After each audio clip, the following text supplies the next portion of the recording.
ओम शांति। ओम शांति। विशेष आज बहुत अच्छा विषय पर चर्चा करेंगे। हम स्व परिवर्तन कैसे करें,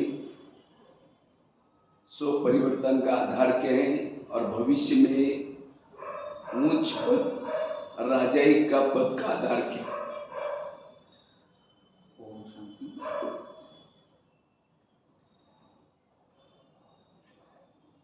ஓம் சாந்தி.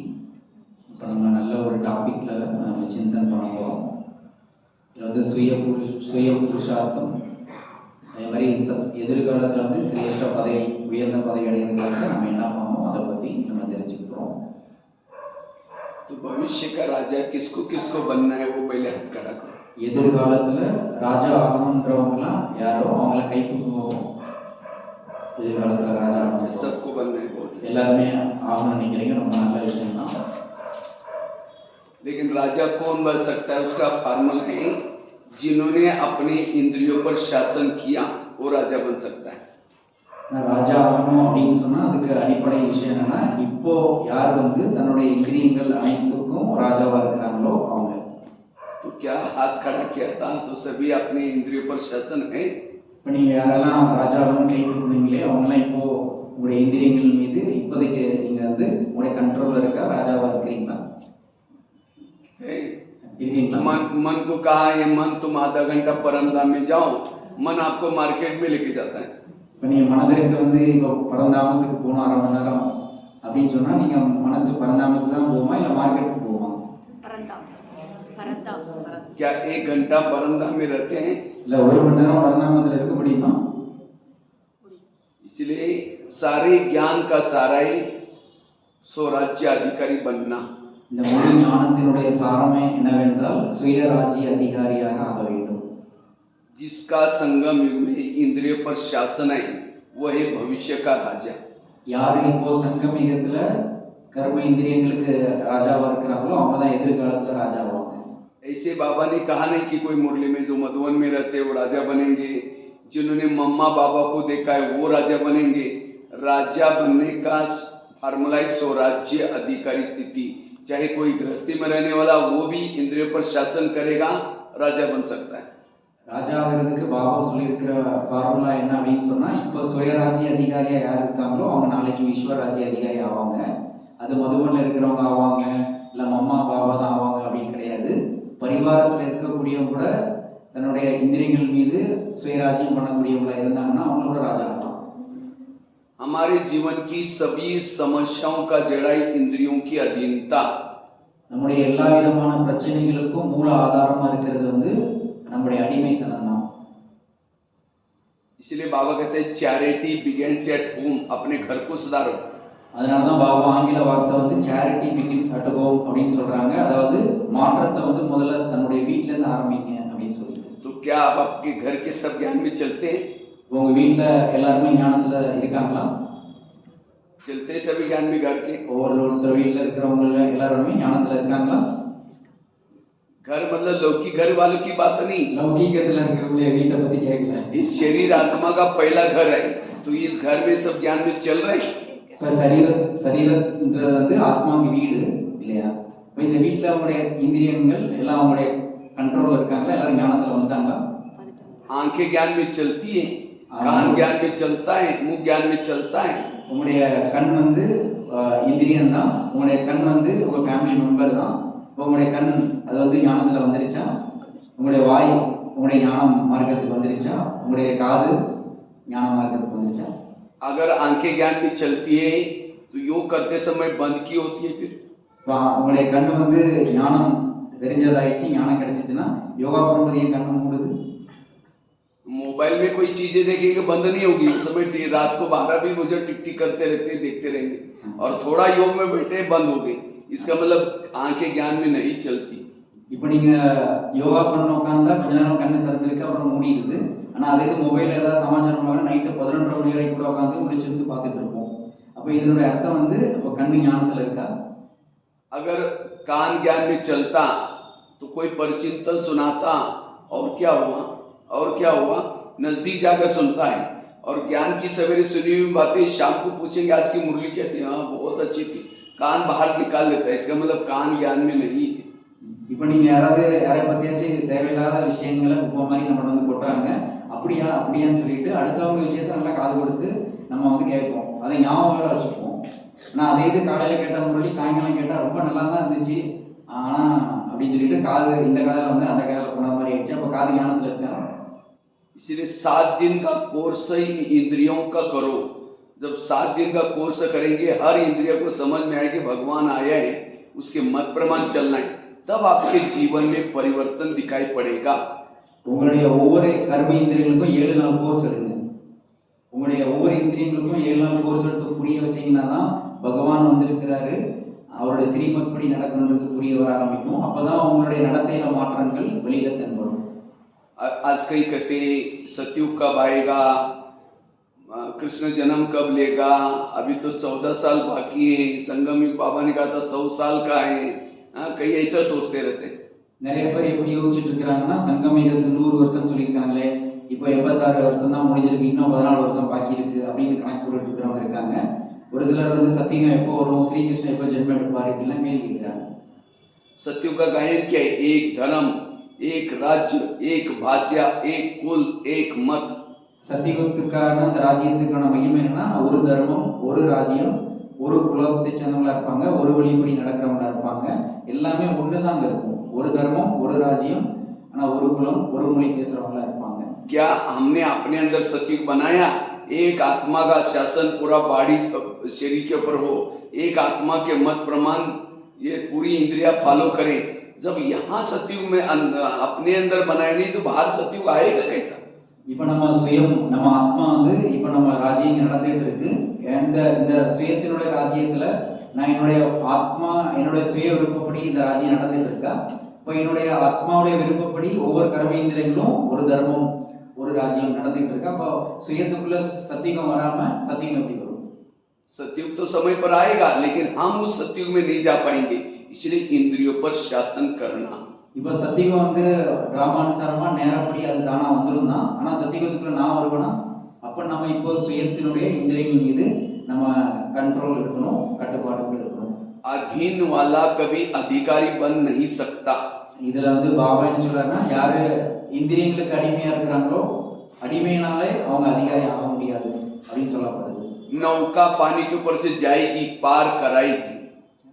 नौका नौका போட்டு வந்து தண்ணியில போகும், ஆனா போட்டுக்குள்ள தண்ணி வந்துடும். नौका पानी के ऊपर से जाएगी, हम पार हो जाएंगे। எப்போ போட்டு வந்து தண்ணியில போகுதுன்னா நம்ம இக்கரையில இருந்து அக்கறைக்கு கரை சேர்ந்துருவோம். लेकिन नौका के अंदर पानी आएगा तो डुबा देगा। ஆனா போட்டுக்குள்ள தண்ணி வந்துச்சுன்னா மூழ்கடிக்க வச்சிடும். इसी तरह जो इंद्रियों को चलाता है वो पार हो जाता है, जिसको इंद्रिया चलाता है वो डूब जाता है। जो इंद्रियों को चलाता है वो पार हो जाता है, जिसको इंद्रिया चलाते वो डूब जाता है। யா அதே மாதிரி எப்படி போட்டினுடைய சமாச்சாரம் உதாரணம் வச்சுக்கிட்டா, நம்ம கர்ம இந்திரியங்களை நம்ம நடத்தணும் அப்படின்னு சொன்னா நம்ம ஜெயிச்சிடுவோம், நம்ம கரை சேர்ந்துருவோம். ஆனா கர்ம இந்திரியங்கள் நம்மள வழி நடத்திக்கிட்டு இருக்குன்னு சொன்னா முடிஞ்சிடுவோம்.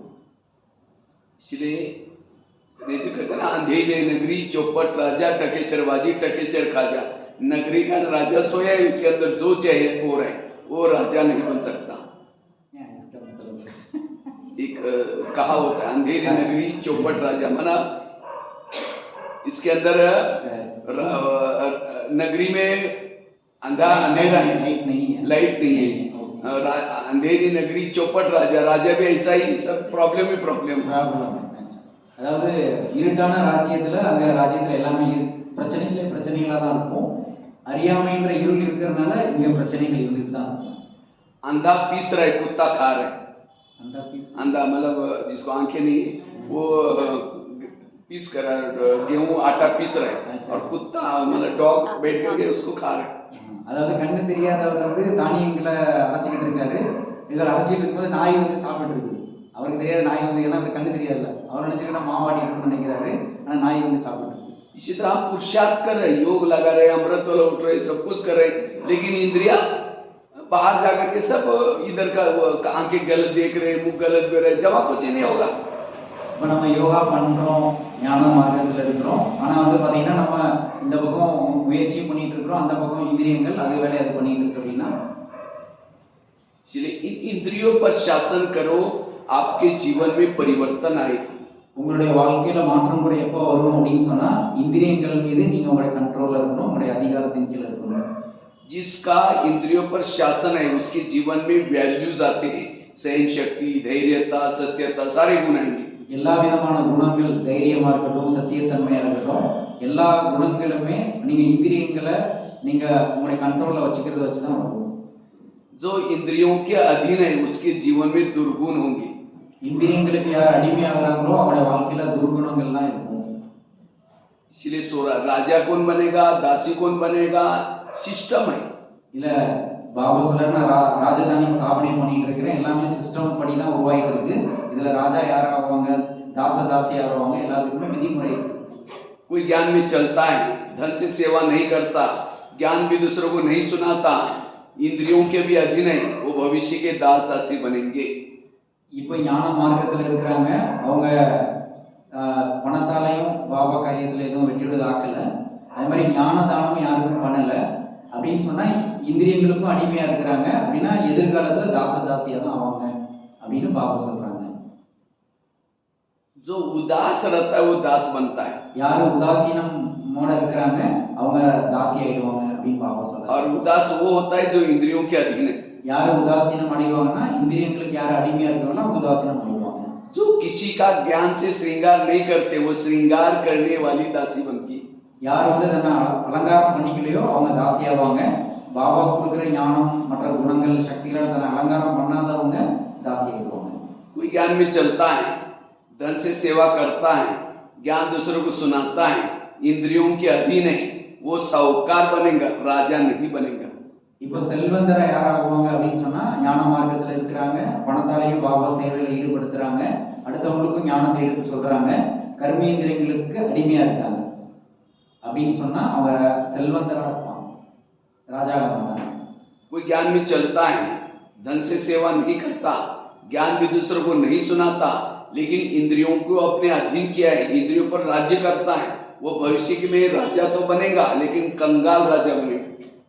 இப்போ எதிர்காலத்துல வந்து ஏழையான ராஜாவா யார் பிறப்பா, ராஜாவாகுவாங்க ஆனா ஏழ்மையான ராஜாவா இருப்பாங்க அப்படின்னா ஞான மார்க்கத்துல இருப்பாங்க ஆனா ஞானம் யாருக்கு அடுத்தவங்க எடுத்து சொல்ல மாட்டாங்க. அதே மாதிரி செல்வத்தாலையும் பாபாவுடைய காரியத்துல ஈடுபடுத்த மாட்டாங்க ஆனா தன்னுடைய கர்ம இந்திரியங்களுக்கு அதிகாரியா இருப்பாங்க, கண்ட்ரோல் வச்சிருப்பாங்க. அவங்க ராஜா இருப்பாங்க ஆனா செல்வந்த ராஜா இருக்க மாட்டாங்க, ஏழையான ராஜா இருப்பாங்க, कंगाल राजा। कोई ज्ञान में चलता है, धन से सेवा करता है, ज्ञान दूसरों को सुनाता है, इंद्रियों पर शासन है, वो है संपन्न राजा। तो चेक करो मेरी गाड़ी कौन से ट्रैक पर चल रही। இப்போ நீங்க இந்த விஷயங்களை வச்சு செக் பண்ணி பாருங்க, என்னுடைய வண்டி வந்து எந்த ட்ராக்ல போயிட்டு இருக்குது. லாஸ்ட் சொன்ன விஷயம் என்னன்னா ஞான மார்க்கத்திலையும் இருக்காங்க, அவங்க அடுத்தவங்களுக்கு ஞானம் எடுத்து சொல்றாங்க, ஸ்தூலமான செல்வத்தாலையும் பாபா காரியத்துல சகயோகம் பண்றாங்க, அதே மாதிரி கர்மேந்திரியங்களுக்கும் அதிகாரியா இருக்கிறாங்க. அவங்க கண்டிப்பா ராஜாவா தான் ஆவாங்க, சம்பூர்ண ராஜாவா ஆவாங்க. तो चेक करो मैं क्या बनने वाला हूँ। இப்போ இதை வச்சு நீங்க செக் பண்ணி பாருங்க நான் எந்த ட்ராக்ல வருவேன். इसलिए राजा बनने का पुरुषार्थ करना है। அதனால நம்ம ராஜா ஆகணுன்றதுக்கான முயற்சி தான் பண்ணணும். हमें कोई नया कुछ नहीं करना, जो मम्मा ने किया, बाबा ने किया, दादियों ने किया वही करना है। नया करेंगे तो सफल नहीं बनेंगे। நீங்க புதுசாலாம் இதுக்கு ஒன்றும் செய்ய வேண்டாம். இதுல வந்து பிரம்மா பாபா என்ன செஞ்சு காமிச்சிருக்கிறாங்க, மம்மா எப்படி செஞ்சு காமிச்சிருக்காங்க, தாதிமார்கள் எப்படி நடந்து காமிச்சாங்க, அதை இங்க ஃபாலோ பண்ணாலே போதும். புதுசா நீங்க எதுவும் செஞ்சீங்கன்னா வெற்றியுடையதாக ஆக முடியாது. आजकल इतना व्हाट्सएप में, फेसबुक में क्या क्या सारा आता है, उसी में हम फंसे रहते हैं। जो बाबा ने किया वो नहीं कर रहे। இப்போ நம்ம நிகழ்காலத்துல வாட்ஸ்அப், ஃபேஸ்புக்னு சொல்லிட்டு ஏகப்பட்ட சமாச்சாரங்கள் வருது. நீங்க அதுல உங்களுடைய ஈடுபாடு இருந்துச்சுன்னு சொன்னா அதுல போய் மாட்டிக்குவீங்க. அப்புறம் நம்ம வந்து பாபா சொல்ல மாதிரி அந்த ஸ்டேஜ் அடைய முடியாது. बाबा ने मम्मा ने जो किया नहीं करेंगे, जैसे आजकल शास्त्र ग्रंथ इकट्ठा करो पूरा पहाड़ बन जाएगा, फायदा कुछ भी नहीं हुआ उसे। इसी तरह इन बातों से कोई फायदा नहीं होगा। इसलिए हमें मम्मा ने बाबा ने किया वही पुरुषार्थ करना है। यही विकार जीत संस्कार परिवर्तन का आधार है। மம்மா பாபா செய்யாத விஷயம் எதுவுமே கிடையாது. சிவபாபா சொன்ன ஸ்ரீமத் படி அப்படியே அவங்க தாரணை பண்ணி காமிச்சிருக்கிறாங்க. அது மூலமாக தான் நம்ம விகாரங்களை வெற்றி அடையுமே ஒழிய முடியுமே ஒழிய மற்றபடி வந்து நம்ம அதை விட்டுட்டு பாக்கி எனக்கு ஃபேஸ்புக்கில் அது வந்துச்சு, வாட்ஸ்அப்பில் அது பார்த்தேன் அப்படின்னு சொன்னீங்கன்னா இதெல்லாம் நீங்கள் பண்ணுறதுனால யாரும் நம்ம வந்து விகாரங்களே ஜெயிக்க முடியாது. ब्रह्मा बाबा ने रोज अपनी इंद्रियों का दरबार लगाया और बाबा की एक डायरी मिली थी, उसके अंदर बाबा ने दरबार लगाया था, लेकिन आज हमारा इसके ऊपर ध्यान नहीं है. நிகழ்காலத்தில் வந்து நம்ம இந்த விஷயத்தில் அவ்வளோ அட்டென்ஷன் கவனம் கொடுக்கறது கிடையாது. ஆனால் பிரம்மா பாபா தினமும் தன்னுடைய இந்திரியங்கள் எல்லாத்துக்கும் ராஜ்ய தர்பாரை வச்சு என்னுடைய மனசு என்னுடைய கண்ணு நீ சொன்னபடி கேட்டியா அப்படின்னு சொல்லி இந்திரியங்களுக்கு தர்பார் வச்சு பாபா செக் பண்ணி பார்ப்பாராம். ஆனால் அந்த விஷயத்தில் நம்ம யாரும் அந்த அளவுக்கு அட்டென்ஷன் கொடுக்கறது கிடையாது. बाबा ने 2 ही बातों का पुरुषार्थ किया, उसी से नारायण बने बाबा. ரெண்டே விஷயத்துல பாபா கவனம் கொடுத்தாங்க, அதனுடைய முயற்சி பண்ணாங்க, அதனாலதான் நாராயணன் ஆனாங்க. அந்த ரெண்டு விஷயம் என்னன்னா बाबा ने एक तो आत्माभिमानी स्थिति का, आत्मा के भान का बहुत पुरुषार्थ किया, मैं आत्मा हूँ, जसोदात्मा, ये आत्मा आत्मा. और दूसरा बाबा ने इंद्रियों पर शासन किया, हमें भी यही करना है, इससे विकारजित मायाजित बन सकते हैं. இந்த பிரம்மா பாபா வந்து விகாரங்களை வென்றாரு, மாயாஜி தானாரு அப்படின்னு சொன்னா ரெண்டு விஷயத்துல பாபா டென்ஷன் கொடுத்தாங்க. ஒன்னு எல்லாரையும் ஆத்மான்னு பார்த்தாங்க, அந்த ஆத்மா அபிமானி ஸ்திதியில இருந்தாங்க. நானும் ஒரு ஆத்மா, என்னுடைய மனைவி யசோதா ஒரு ஆத்மா, யாரை பார்த்தாலும் ஆத்மா ஆத்மான பயிற்சி ஸ்ட்ராங்கா பாபா பண்ணாங்க. அடுத்து இன்னொரு விஷயம் என்னன்னா இந்திரியங்களை வந்து தன்னுடைய கண்ட்ரோல்ல வச்சிருந்தாங்க.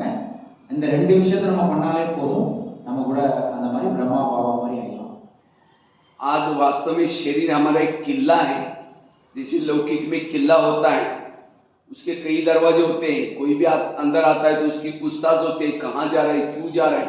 इसी तरह ये शरीर भी किला है, इस किले के कई दरवाजे हैं, कान आंख मुंह, लेकिन इस दरवाजे में रोकने टोकने वाला कोई नहीं है. कुछ भी बातें आ रहे और इसलिए आत्मा परेशान है. நம்ம சரீரத்தை வந்து இது வந்து ஒரு கோட்டை மாதிரி வச்சுக்கலாம். கோட்டையில் நிறைய வாசல்கள் இருக்கும். அங்கே வந்து கோட்டை இருக்கு அப்படின்னு சொன்னால் அங்கங்கே என்கொயரி பண்ணுறதுக்கு ஆள் இருப்பாங்க. நீங்கள் யார், எங்கேருந்து வரீங்க, என்ன ஏதுன்னு சொல்லிட்டு ராஜாக்கள் காலத்தில் அப்படி இருக்கும். ஆனால் இப்போ நம்முடைய சரீரம் என்ற கோட்டையில் எத்தனை விதமான வாசல் இருக்குது, கண்ணு காது வாய் அப்படின்னு சொல்லிட்டு.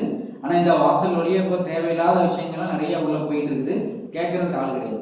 அப்போது எல்லா விஷயங்களும் உள்ளே வந்துச்சுன்னா குழப்பம் தான்.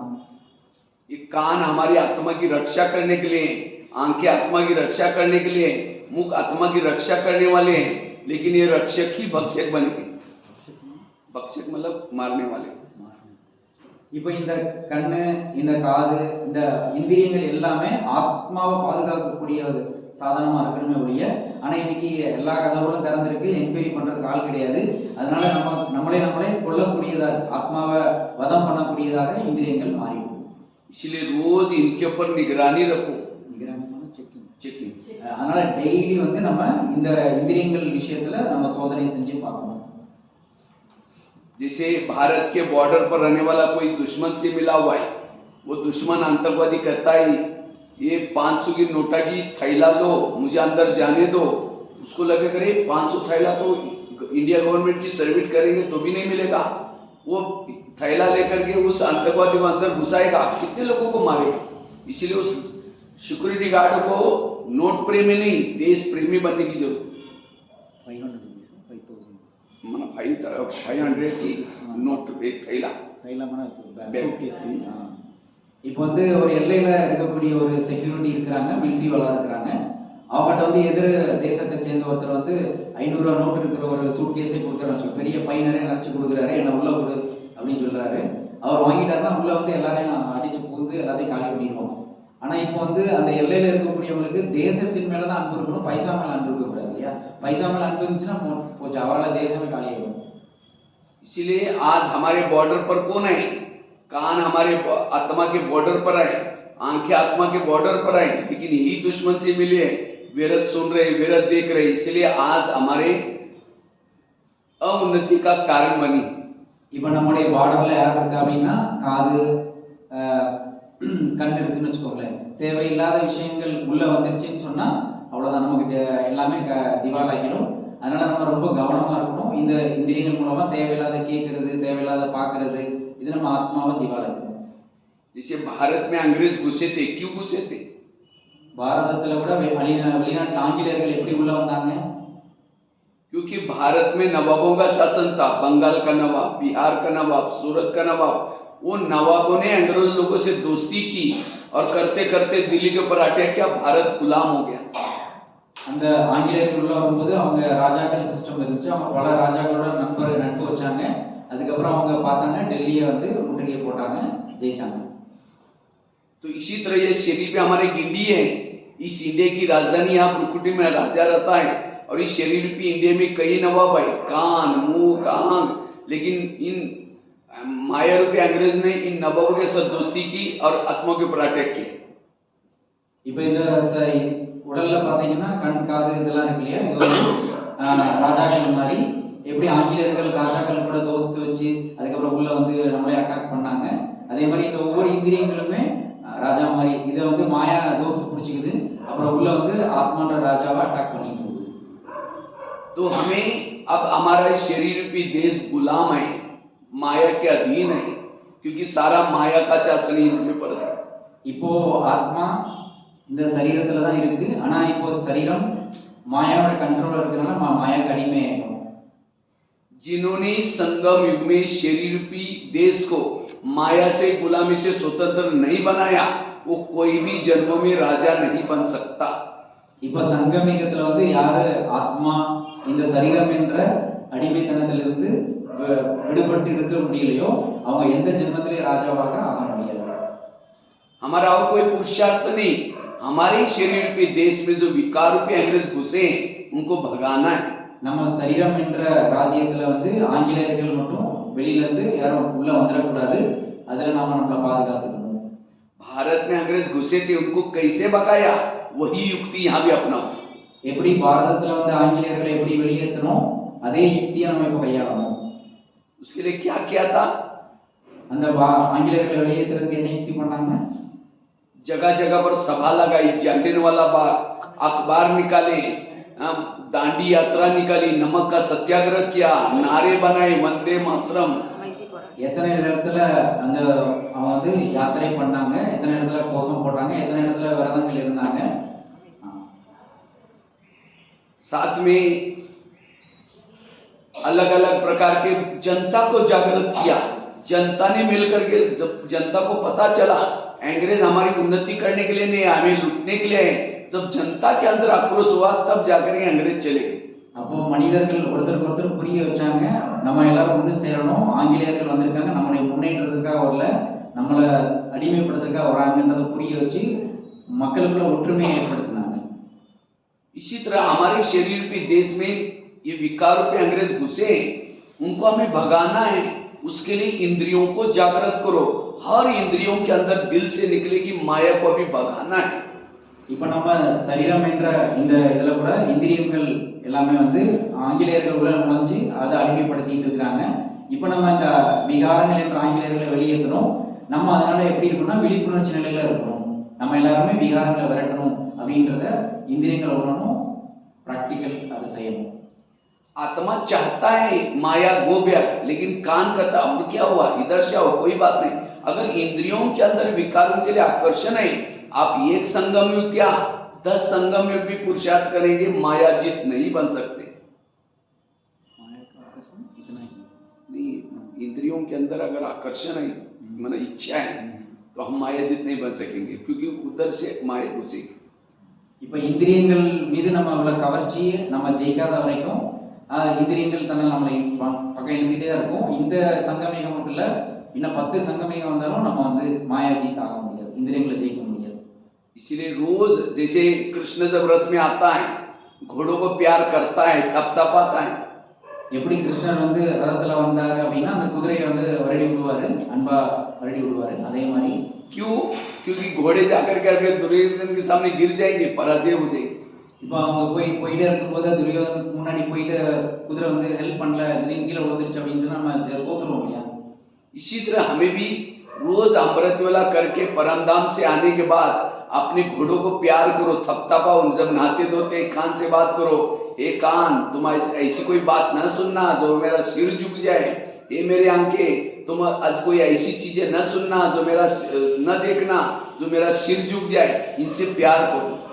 டெய்லி அமிர்த வேலை நம்ம வந்து பரந்தாமத்திலிருந்து வந்து நான் இப்போ இந்த சரீரத்தில் வந்திருக்கிறேன், அமிர்த வேலை முடிச்ச அப்புறம் இது சரீரத்தோட பேசுங்க, ஒவ்வொரு கர்மேந்திரத்தோட சொல்லுங்க, இந்த மாதிரி தேவையில்லாத கேட்காத, தேவையில்லாத பார்க்காத அப்படின்னு சொல்லினா நம்ம தேவையில்லாத விஷயங்கள் உள்ள வந்துருச்சுன்னு சொன்னா நம்ம தலை குனிய வேண்டியதா இருக்கும், நம்ம தலை வீழ்ச்சி அடைஞ்சிடும்.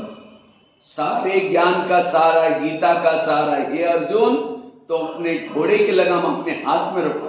முழு கீதையினுடைய சாரம், இந்த ஞானத்தினுடைய சாரம் கூட என்ன, ஹே அர்ஜுன் நீங்க உங்களுடைய குதிரையினுடைய கடிவாளத்தை உங்க கையில வச்சுக்கோங்க. आज घोड़े जहां जाते हैं हम वहां उसके पीछे दौड़ रहे. இப்போ குதிரையினுடைய கடிவாளம் நம்மகிட்ட இருக்கு, ஆனா குதிரை எங்க போதோ அதுக்கு பின்னாடி நம்ம போயிட்டு இருக்கோம். आंखें जो देख रही है उसके तरफ दौड़ रहे, कान जो सुन रहा है उसके तरफ दौड़ रहे. इससे हम मायाजीत नहीं बनेंगे. இப்போ நம்முடைய கண்கள் என்ன பார்க்குதோ அதை பார்க்கறதுக்கு பின்னாடி நம்ம போயிட்டு இருக்கோம், காதுகள் கேட்கக்கூடாத விஷயங்களை கேட்டுட்டு இருக்கு அப்படின்னு சொன்னா அதுக்கு பின்னாடி நம்ம போயிட்டு இருக்கோம். நம்ம ஒரு நாள் மாயாஜீத்தெல்லாம் ஆக முடியாது. करण पराजय क्यों हुआ? क्योंकि उसके रथ ने उसको धोखा दे दिया. करण करण करण एक महाभारत का करण, கர்ணன் வந்து ஏன் தோல்வி அடைஞ்சார் அப்படின்னா ரதம் बहुत होशियार था करण, लेकिन इंद्रियों उसके रथ ने धोखा दिया, फेल हो गया. கர்ணனுடைய ரதம் வந்து அவருக்கு ஏமாற்றம் கொடுத்ததுனால அவர் தோல்வி அடைஞ்சிட்டார். எவ்வளவு பெரிய பலசாலி. इसी तरह हम ज्ञान में कितने भी होशियार है, लेकिन अगर इंद्रिया को सहयोग नहीं देके असफल बन जाएंगे, फेल हो जाएंगे. நம்ம எவ்வளவுதான் ஞானத்துல திறமைசாலியா இருந்தாலும் சரி, ஆனா இன்ஜினியரிங்ல நம்ம ஜெயிக்காத வரைக்கும் ஒரு பிரயோஜனம் இல்லை. सारे ज्ञान का सारा है मायाजीत बनने का. महाभारत में इसके ऊपर राज्य करो, इंद्रियों पर राज्य करो. முழு நம்ம ஞானத்தோட சாரம் இந்திரியங்கள் மீது நம்ம ராஜ்யம் பண்ணணும், அதுதான் மெயின். इस धरती पर शासन वही कर सकता है जिसने इस शरीर की धरती पर शासन किए. யார் வந்து இந்த பூமியில வந்து ராஜ்யம் பண்ண முடியும் அப்படின்னா இப்போ யார் இந்த பூமியில ராஜ்யம் கரெக்டா பண்றாங்களோ அவங்கதான். ये शरीर इस सृष्टि का एक एग्जाम्पल है, उदाहरण है. இந்த சரீரம் என்பது நம்ம இந்த பூமி வந்து உதாரணம். இந்த பூமியில கரெக்டா ராஜ்யம் நடந்துச்சுன்னா அந்த இந்த பூமியில வந்து நம்ம ராஜ்யம் பண்ணலாம். ये सृष्टि पर 950 करोड़ लोग रहते हैं, शरीर में भी 950 करोड़ जीवाणु है.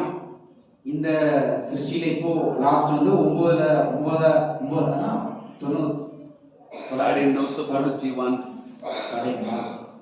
950 கோடி ஆத்மாக்கள் இருக்கான்னு சொல்றாரு. அதே மாதிரி இங்க அவ்வளவு ஜீவ ஜந்துக்கள் உள்ள இருக்கின்ற அத்தனை அணுக்கள் செல்ஸ் இருக்கு அப்படின்னு சொல்றாரு.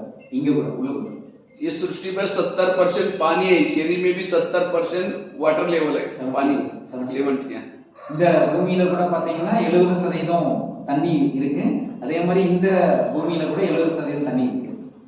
दुनिया में 3 लोग है, शरीर में भी 3 लोग है. உலகத்துல கூட 3 பேர் இருக்காங்க, இங்கேயும் 3 பேர் இருக்காங்க.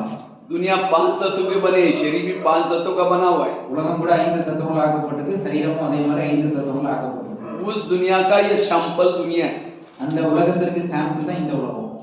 जो इसके ऊपर शासन करता है वो अपने आप इसके ऊपर धरती पर शासन कर सकता है. யாரு இந்த பூமியில கரெக்டா அரசாட்சி பண்ணிட்டு இருக்காங்க அவங்க கூட வந்து ராஜ்யம் பண்ண முடியும். इसलिए बाबा कहते हैं तुम स्वयं को बदलो, दुनिया बदल जाएगी. அதனால தான் பாபா இப்படி சொல்லி இருக்காங்க, நீங்க சுயத்தை மாத்திட்டீங்கன்னா உலகம் தானா மாறிடும் அப்படின்னு பாபா தான் சொல்றாங்க.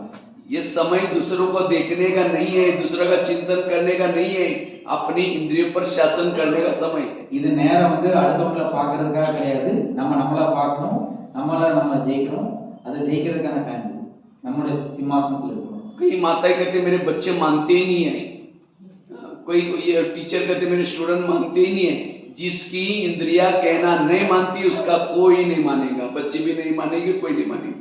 இப்போ சிலர் வந்து அந்த மாதிரி சொல்லுவாங்க, நான் என் பிள்ளை சொல்றதை கேட்கவே மாட்டேங்குது அப்படின்னு சொல்லிட்டு அம்மா பிள்ளையை பற்றி சொல்லுவோம். இல்லை ஒரு சில டீச்சர் நான் சொல்றதை ஸ்டூடெண்ட்ஸ் கேட்கவே மாட்டேங்கிறாங்க அப்படின்னு சொல்லிட்டு அதுக்கு என்ன அர்த்தம்னா நம்முடைய இந்திரியங்கள் நம்ம சொல்லபடி கேட்கலன்னா நம்ம சொல்றதை யாரும் கேட்க மாட்டாங்க. इसलिए जिसका इस बॉडी पर शासन है सबके ऊपर शासन अच्छी तरह कर सकता है. யார் வந்து தன்னுடைய இந்த இந்திரியங்கள் மீது கரெக்டான அதிகாரம் பண்ணி அதாவது அரசாட்சி பண்ணிட்டு இருக்கிறாங்க அவங்க யாரையும் கூட கரெக்டா வந்து பண்ண முடியும். इसलिए स्वराज्य अधिकारी सो विश्व राज्य अधिकारी. அதனாலதான் சுயராஜ்ய அதிகாரிகளா இருக்கிறவங்க தான் விஸ்வராஜ்ய அதிகாரி ஆவாங்கன்னு சொல்லப்பட்டிருக்கு. आजकल मम्मी पापा इतना बिजी रहते हैं, बच्चा कहाँ जा रहा है, किसके संग में जा रहा है, क्या देखता है, पूछने का देखने का माँ बाप को टाइम ही नहीं है. இந்த நிகழ்காலத்துல அம்மா அப்பா அவ்வளவு பிஸியா இருக்கிறாங்க, குழந்தைகள் யார் கூட பேசுறாங்க, எங்க போறாங்க, என்ன பாக்குறாங்க, அதெல்லாம் கேட்கறது கூட டைம் இல்லாத அளவுக்கு பிஸியா இருக்காங்க. इसी तरह आज हम अपने अपने इतना बिजी है, मेरी आंखें क्या देख रहे हैं, मेरा क्या सुन रहा है, मेरा मन कहाँ जाता है, देखने का और पूछने का टाइम ही नहीं है हमारे पास। நம்ம கூட அந்த அளவுக்கு பிஸி ஆயிடுறோம். ஏன்னா நம்ம கண்ணு வந்து எதை பாக்குது, காது வந்து எதெல்லாம் கேட்டு இருக்கு, இதெல்லாம் பாக்குறது கூட நமக்கு டைம் இல்லாத அளவுக்கு நம்ம பிஸியா இருக்கோம். और यही आज हमारे समस्याओं का प्रॉब्लम है। क्या क्या समस्या, योग नहीं लगता, सहन नहीं होता, क्यों नहीं होता? इंद्रियों पर शासन नहीं है। இப்போ இன்னைக்கு நிகழ்காலத்துல பிரச்சனைகள் வர காரணம் இதுதான். நம்ம இந்திரியங்கள் நம்ம கண்ட்ரோல்ல இல்லை, சுயராஜ்யத்துல அந்த சுயராஜ்யம் இல்லாதனால தான். प्रधानमंत्री को कोई गाली देने वाला पत्र लिखेगा, वो पत्र कहाँ जाता है? उसके पीए के पास। இப்போ முதல் பிரதான் மந்திரி இருக்காரு அப்படின்னு சொன்னா அவருக்கு லெட்டர் யாராச்சும் நிந்தனை பண்றான், அவரை நிந்தனை பண்ணி லெட்டர் போடுறாங்க, டைரக்டா அவரை போகுது, அவருடைய பிஏட்ட தான் போகும். उसका पीए पढ़ेगा, कहेगा फालतू आदमी क्या लिखता है, इतना अच्छा प्रधानमंत्री काम करे, फाड़ के फेंक देगा। मतलब उसका पीए उसका हितैषी है। அவருடைய பிஏ வந்து பாத்தீங்கன்னா அந்த அவரை பத்தி ஏதாச்சும் நெகட்டிவான சமாச்சாரம் வந்துன்னா அங்கேயே கிழிச்சு போட்டு குப்பத்தில போடுவாரு. तो हमें कोई गाली देता, हमारा पीए कौन है? कान। நம்மளுடைய பிஏ வந்து யாருன்னா காது. நம்மளை பத்தி யாராவது நிந்தனை பண்றாங்கன்னா அங்கே மேட்டர் கிழிச்சு போடுறோம். वो कान क्या करता है? फटाफट आत्मा तक पहुंचा था, हमको गाली दी सारी करने दे डिस्टर्ब। ஆனா இந்த காது வந்து நமக்கு இந்த மாதிரி அவங்க நம்ம நிந்தனை பண்றாங்கன்னு சொல்லிட்டு நம்ம டிஸ்டர்ப் ஆகி ஆத்மா டிஸ்டர்ப் ஆகிருது. और सवेरे के 4 पेज की मुरली सुनी थी, उसको आत्मा को सुनाता नहीं, आज बाबा ने अच्छा मुरली में बोला, आज ऐसा बोला, उसको निकाल देता है और गाली को पहुंचा देता है। इसका मतलब कान मेरा हितैषी नहीं है, मतलब शुभचिंतक। அதாவது காலையில 4 பக்கம் முரளி கேட்டோம், இன்னைக்கு பாபா இவ்வளவு சொல்லி இருக்கிறார் அப்படின்றத காது கேட்டு ஆத்மாவுக்கு சொல்றது கிடையாது. அவங்க என்ன நிந்தனை பண்ணிட்டாங்க பாரு அப்படின்னு சொல்லிட்டு அதை மட்டும் ஆத்மா கொண்டு சேர்த்துக்குது. 4 பக்கம் கேட்ட முரளி எங்க போச்சுன்னு தெரியல. इसलिए आज कई कहते मुझे ये रिगार्ड देता नहीं, मुझे कोई रिस्पेक्ट देता ही नहीं। जिसकी इंद्रिया आत्मा को रिस्पेक्ट नहीं देती, उसको कोई रिगार्ड रिस्पेक्ट नहीं देगा। யாருடைய இந்திரியங்கள் ஆத்மா ராஜாவுக்கு மரியாதை செலுத்துதோ அவங்களுக்கு தான் மற்றவங்க மரியாதை செலுத்துவாங்க. நம்மளுடைய இந்திரியங்கள் நமக்கு மரியாதை செலுத்தாத வரைக்கும், கண்ட்ரோல் இல்லாத வரைக்கும் யாரும் மரியாதை செலுத்த மாட்டாங்க. प्रधानमंत्री जी शांति में तब रहेंगे दिल्ली में जब उसके पार्टी के सारे लोग एक्यूरेट काम करते। பிரதான் மந்திரியா இருக்கக்கூடியவங்க டெல்லியில அவங்க அமைதியா இருந்தாதான் அவங்க கீழே இருக்கக்கூடிய பார்ட்டிகள் கரெக்டா அவங்களோட காரியங்களை பண்ணிட்டு இருப்பாங்க. इसी तरह आत्मा भी ब्रुकुटी में शांति में तब बैठती है जब हर इंद्रिया अपनी अपनी ड्यूटी एक्यूरेट करता है। அதே மாதிரி நம்முடைய ஆத்மா பூர்வ மத்தி என்ற சீட்ல வந்து சாந்தமா இருந்துச்சுன்னா இந்திரியங்கள் எல்லாமே அது ஆட்டோமேட்டிக்கா அதோட வேலையை பார்த்துட்டே இருக்கும். अगर एक इंद्रिया भी कोई गड़बड़ करती है, आत्मा की नींद फिट जाएगी। आत्मा सोल, हाँ आत्मा क्या हो जाएगी, नींद फिट जाएगी, मतलब अशांत। இப்போ ஏதாவது ஒரு கர்மேந்திரியம் தொல்லை கொடுக்குதுன்னு வச்சுக்கோங்க, டிஸ்டர்பன்ஸ் ஆயிடுது இல்லை டிஸ்டர்பன்ஸ் பண்ணுதுன்னா தூக்கம் போயிடும், ஆத்மா வந்து டிஸ்டர்ப் ஆகிடும். इसीलिए हर इंद्रिया को हमें निगरानी रखनी है, ध्यान रखना है कि मेरी इंद्रिया सारी अपने अपनी ड्यूटी एक्यूरेट कर रहे हैं। அதனால நம்ம என்ன செக் பண்ணணும்னா என்னோட ஒவ்வொரு இந்திரியங்களுமே நம்ம சொல்றபடி டியூட்டி பண்ணிட்டு இருக்கா. ये है दरबार लगाना, இதுக்கு பேரு தான் தர்பாரை கூட்டுறதுன்னு அர்த்தம். ये इंद्रियों से बातचीत करना, இதுதான் இந்திரியங்களோட நம்ம வந்து பேசுறது, நம்ம பேசி செக் பண்ணணும். तो हम इंद्रियों पर शासन कैसा करें, कैसा दरबार लगाए, इसके बारे में चर्चा करते हैं। இப்போ நம்ம எதை பத்தி சர்ச்சை பண்ணோம்னா இந்திரியங்களுடைய அந்த தர்பார் எப்படி கூட்டுறது. रोज हम रात को सोने के लिए क्या करना है? ऊपर बाबा के पास जाना है, बाबा से शक्ति लेना है और फिर अमृत वेला करके फिर 5 बजे शरीर में आना है। டெய்லி நம்ம தூங்குறதுக்கு முன்னாடி நம்ம தூங்கும் முன்னாடி வந்து பரந்தாமத்துக்கு போயிடணும். அப்புறம் அமிர்த வேளையில அங்கேருந்து வந்து 5 மணிக்கு தான் நம்ம பரந்தாமத்துக்கு கீழே இருக்கணும். அப்படிங்கிற சக்தி எல்லாம் பாபாட்ட வாங்கிட்டு பரந்தாமத்துல தான் இருக்கணும். और जब शरीर में आते हैं 4:45 बजे शरीर में आते हैं, सभी इंद्रियों से गुड मॉर्निंग बोलो। 4:45 பரந்தாமத்தை விட்டு கீழே இங்க வந்த உடனே எல்லா கர்மேந்திரத்துக்கு கூட குட் மார்னிங் அப்படின்னு சொல்லுவாங்க. கர்மேந்திரத்துக்கு குட் மார்னிங் சொல்லுவாங்க. क्योंकि शरीर हमारा एक देश है, कंट्री है, और आत्मा उसका राज्य है। शरीर एक प्रकार का ऑफिस है, आत्मा उसका बॉस है। ஆத்மா வந்து ராஜா மாதிரி பாஸ் மாதிரி இருக்கு. பாஸ் இல்ல ராஜா வந்து தன்னுடைய கீழே வேலை பார்க்கறது குட் மார்னிங் அப்படின்னு சொல்ற மாதிரி நம்ம காலையில 4:45 இந்திரியங்களுக்கு குட் மார்னிங் சொல்லணும். और उसके बाद 5-10 मिनट इंद्रियों से बातें करो. அதுக்கப்புறம் 5 அல்லது 10 நிமிஷம் நேரம் ஒதுக்கி இந்திரியங்களோட பேசணும், உரையாடலாம். सबसे पहली बात करो कान से. எல்லாத்தையும் காட்டிலும் முதல்ல நம்ம எந்த இந்திரியத்தோட பேசணும்னா காதோட தான் பேசணும். हे मेरे कान, तुम मेरे इस राजा के शान हो. अगर तुम ना होते मैं ईश्वरी महावाक्य कैसे सुनता. इसीलिए तुम्हारा बहुत बहुत धन्यवाद. காதோட என்ன பேசணும் அப்படின்னா, காது நீ இல்லைன்னா என்னுடைய ஆத்மாக்கு எந்த பெருமையும் கிடையாது, நான் நீ இருக்கிறதுனால தான் நான் பகவானுடைய மகா வாக்கியத்தை கேட்கிறேன். और मेरा तुम्हारे पर इतना विश्वास है इसलिए मैंने तुमको बॉर्डर पर रखा है. நான் உன் மேல அவ்வளவு நம்பிக்கை வச்சிருக்கேன், அதனால உன்னை பார்டர்ல வச்சிருக்கேன். लेकिन मैंने तो विश्वास के तुम साथ तुमको बॉर्डर पर रखा है, लेकिन आजकल तुम मुझे धोखा देते हो. நான் உன்னை நம்பி தான் பார்டர்ல வச்சிருக்கேன், எல்லையில வச்சிருக்கேன், ஆனா நீ என்னை ஏமாத்திட்ட நீ. क्योंकि आज सवेरे में अमृतवाला मेरे दोस्त शिव बाबा के पास गया था. शिव बाबा ने कुछ मुझे इशारे दिए हैं, तुम्हारा कान तुमको धोखा दे रहे, इसीलिए हे कान तुम मेरा खाते हो, मेरे राजा में रहते हो और मुझे धोखा देते हो. இன்னைக்கு பாபா வந்து எனக்கு ஒரு இஷாரா கொடுத்தாரு, ஆனா நீ வந்து என்னை ஏமாத்திட்டனால பாபா என்ன எனக்கு இஷாரா கொடுத்தாரு எனக்கு தெரியாது, அதனால நீ வந்து நீ ஏமாற்றம் பண்ணிட்ட அப்படின்னு காதால சொல்லணும். क्योंकि आत्मा कान जिंदा क्यों है?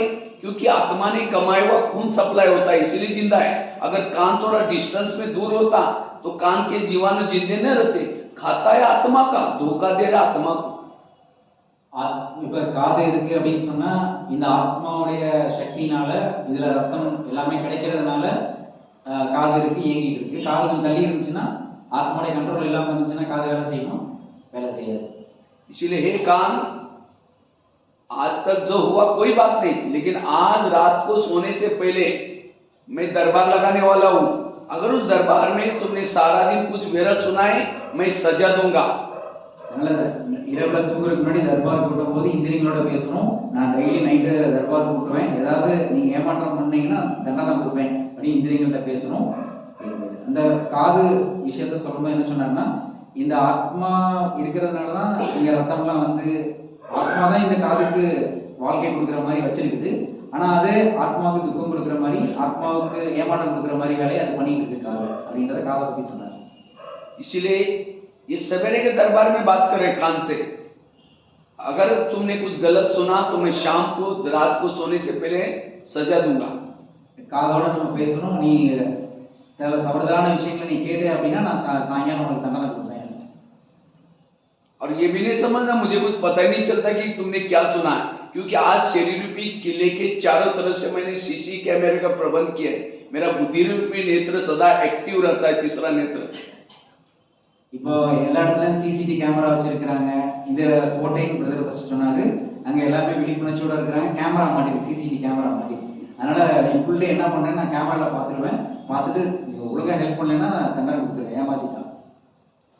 आगे चलो, आंखों के साथ बात, मुख से बात करो.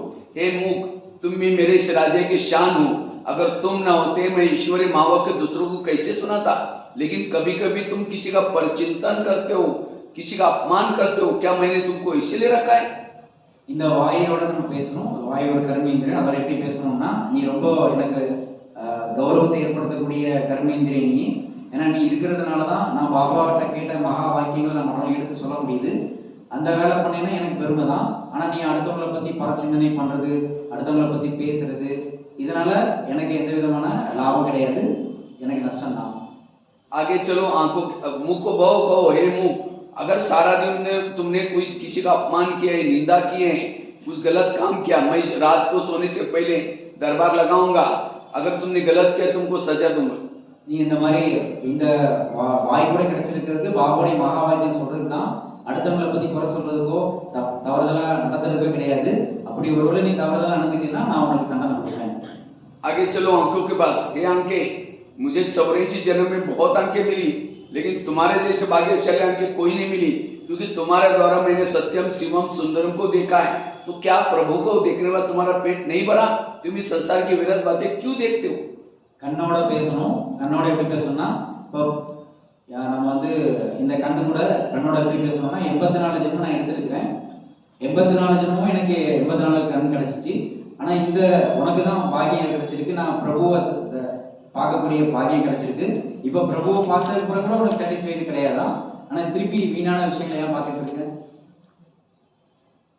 अगर तुमने, क्योंकि तुम्हारे द्वारा मैंने सत्यम शिवम सुंदरम को देखा है ना, मधुबन में गए बाबा को मिले, तो क्या भगवान को देखने के बाद तुम्हारा इस संसार में विवेक देखने का कुछ ये है? अगर कुछ देखेगा मैं तुमको सजा दूंगा। இப்போ சத்தியம் சிவம் சுந்தரம்னு ஸ்ரீபாபா சொல்றோம். அவரை நம்ம மதுபன்ல போய் பல முறை பார்த்துருக்கோம். இப்போ அவரை பார்த்ததுக்கு அப்புறமும் நம்ம ஆத்மாக்கு உன்னுடைய கண்ணுக்கு வந்து உனக்கு திருப்தி இல்லையா, அதை விட்டுட்டு இந்த உலகத்தினுடைய வீணான விஷயங்களை நீ பார்த்துக்கிட்டு இருக்க அப்படின்னா நம்ம தண்டனை தான் கொடுப்போம். आगे चलो पाँव के पास, ए मेरे पाँव, तुम्हें मेरे इस राज्य के शान हो, अगर तुम ना होते मैं सेवा करने के लिए कैसे जाता। सेवा की, मुख ने भाषण किया, आदि दुआ तुमको मिल गई, मुख कर्मना सेवा हाथ से की, आदि दुआ पाँव को मिल जाती। இப்போ காலோட எப்படி பேசணும் அப்படின்னா, காலத்தை சொல்லணும், நீ இருக்கிறதுனால தான் எனக்கு ஆத்மாவுக்கு பெருமையே இருக்கு, எனக்கு மதிப்பு மரியாதை கிடைக்குது. ஏன்னா நான் கால் இருக்கிறதுனால தான் நான் கர்மனா சேவை பண்ண முடியுது. கைகள் பண்ணாலும் எனக்கு கால் இருக்கிறதுனால தான் கர்மனா சேவை பண்ண முடியுது. क्योंकि पाँव क्या करता है, पूरा घुटने के ऊपर पूरा शरीर को लेके जाता है। अगर इसलिए कोई भी व्यक्ति घर में आता है उसके चरण छूते हैं, चरण तुम्हारा धन्यवाद है इस व्यक्ति को घर में लाया। இந்த கால் இருக்கிறதுனால தான் இந்த சரீரத்தை எடுத்துட்டு போக முடியுது. அதனால வெளியில இருந்து வந்தா கூட காலில் விழுகுறாங்க அப்படின்னா, கால் இருக்கிறதுனால தானே நம்ம ஃபுல் இந்திரியங்களை நம்ம எடுத்துட்டு போக முடியுது. इसीलिए जब कोई व्यक्ति आता है उसके चरण छूते हैं, क्यों? क्योंकि इस व्यक्ति को घर में लाया। घर में लाया नहीं, हम जब आते हैं पाँव तो लेके आता है हमको, यहाँ घुटने के ऊपर पूरा शरीर को उठा के लेके आता है, इसलिए पाँव को छूते हैं। क्यों? पाँव के अंदर आत्मा नहीं, लेकिन छूते हैं कि उसने उस पाँव ने यहाँ लाया। அதாவது இந்த ஆத்மாவுக்கு இந்திரியங்கள் மூலமா புண்ணியத்தை சேர்த்துக்கிறதுக்காக எல்லாமே கிடைச்சிருந்தாலும் இதை எடுத்துட்டு போறதுக்கு கால் தானே ஹெல்ப் பண்ணுது. அதனாலதான் வந்தோடனே எல்லாரும் காலில் விழுறாங்க, பாருங்க எவ்வளவு தகுதி வாய்ந்தது அப்படின்ற மாதிரி அதுக்கு அதோட பேசணும். लेकिन कभी कभी हे पाँव तुम परचिंतन करने के लिए भी लेके जाते हो। ஆனா சில நேரத்துல காலை நீ வந்து பரச்சிந்தனை பண்றதுக்கு நீ போயிடுற. परचिंतन किया, मुख ने आधा पाप तुम्हारे पर चढ़ा।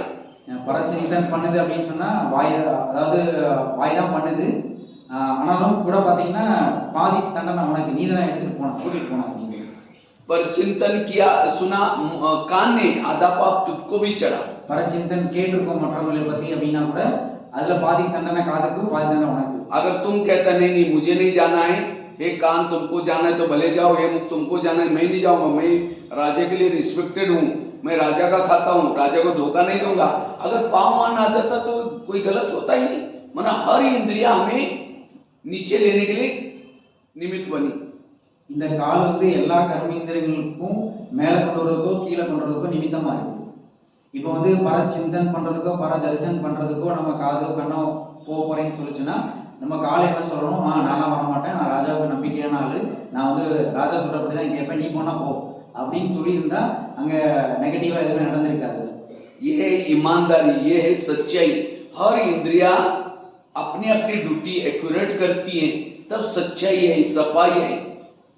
ஒவ்வொரு இந்திரியங்களும் நம்முடைய ஆர்டர்படி நடக்கணும், இதுக்குதான் சச்சாயி சபாயின்னு சொல்லப்படுது. அதாவது சத்தியத்தின்படி உண்மையாவும் இருக்கு, அதாவது நேர்மையாவும் இருக்கு அப்படின்னு சொல்றோம். आगे चलो मन के पास, हे मन तुम भी मेरे इस राज्य के शान हो, अगर तुम ना होते मैं ईश्वरी ज्ञान का चिंतन कैसे करता। लेकिन कभी कभी तुम व्यर्थों का भी चिंतन करते हो, अगर ऐसा करेगा मैं तुमको सजा दूंगा। இப்போ மனதோட அப்புறம் இப்போ அடுத்த மனசோட பேசுறோம். மனசுல சொல்லணும், நீ இருக்கிறதுனால தான் எனக்கு பெருமையே, ஏன்னா நீ இருக்கிறதுனால தான் நான் பரமாத்மா சொன்ன ஞானத்தை சிந்தனை பண்ண முடியுது.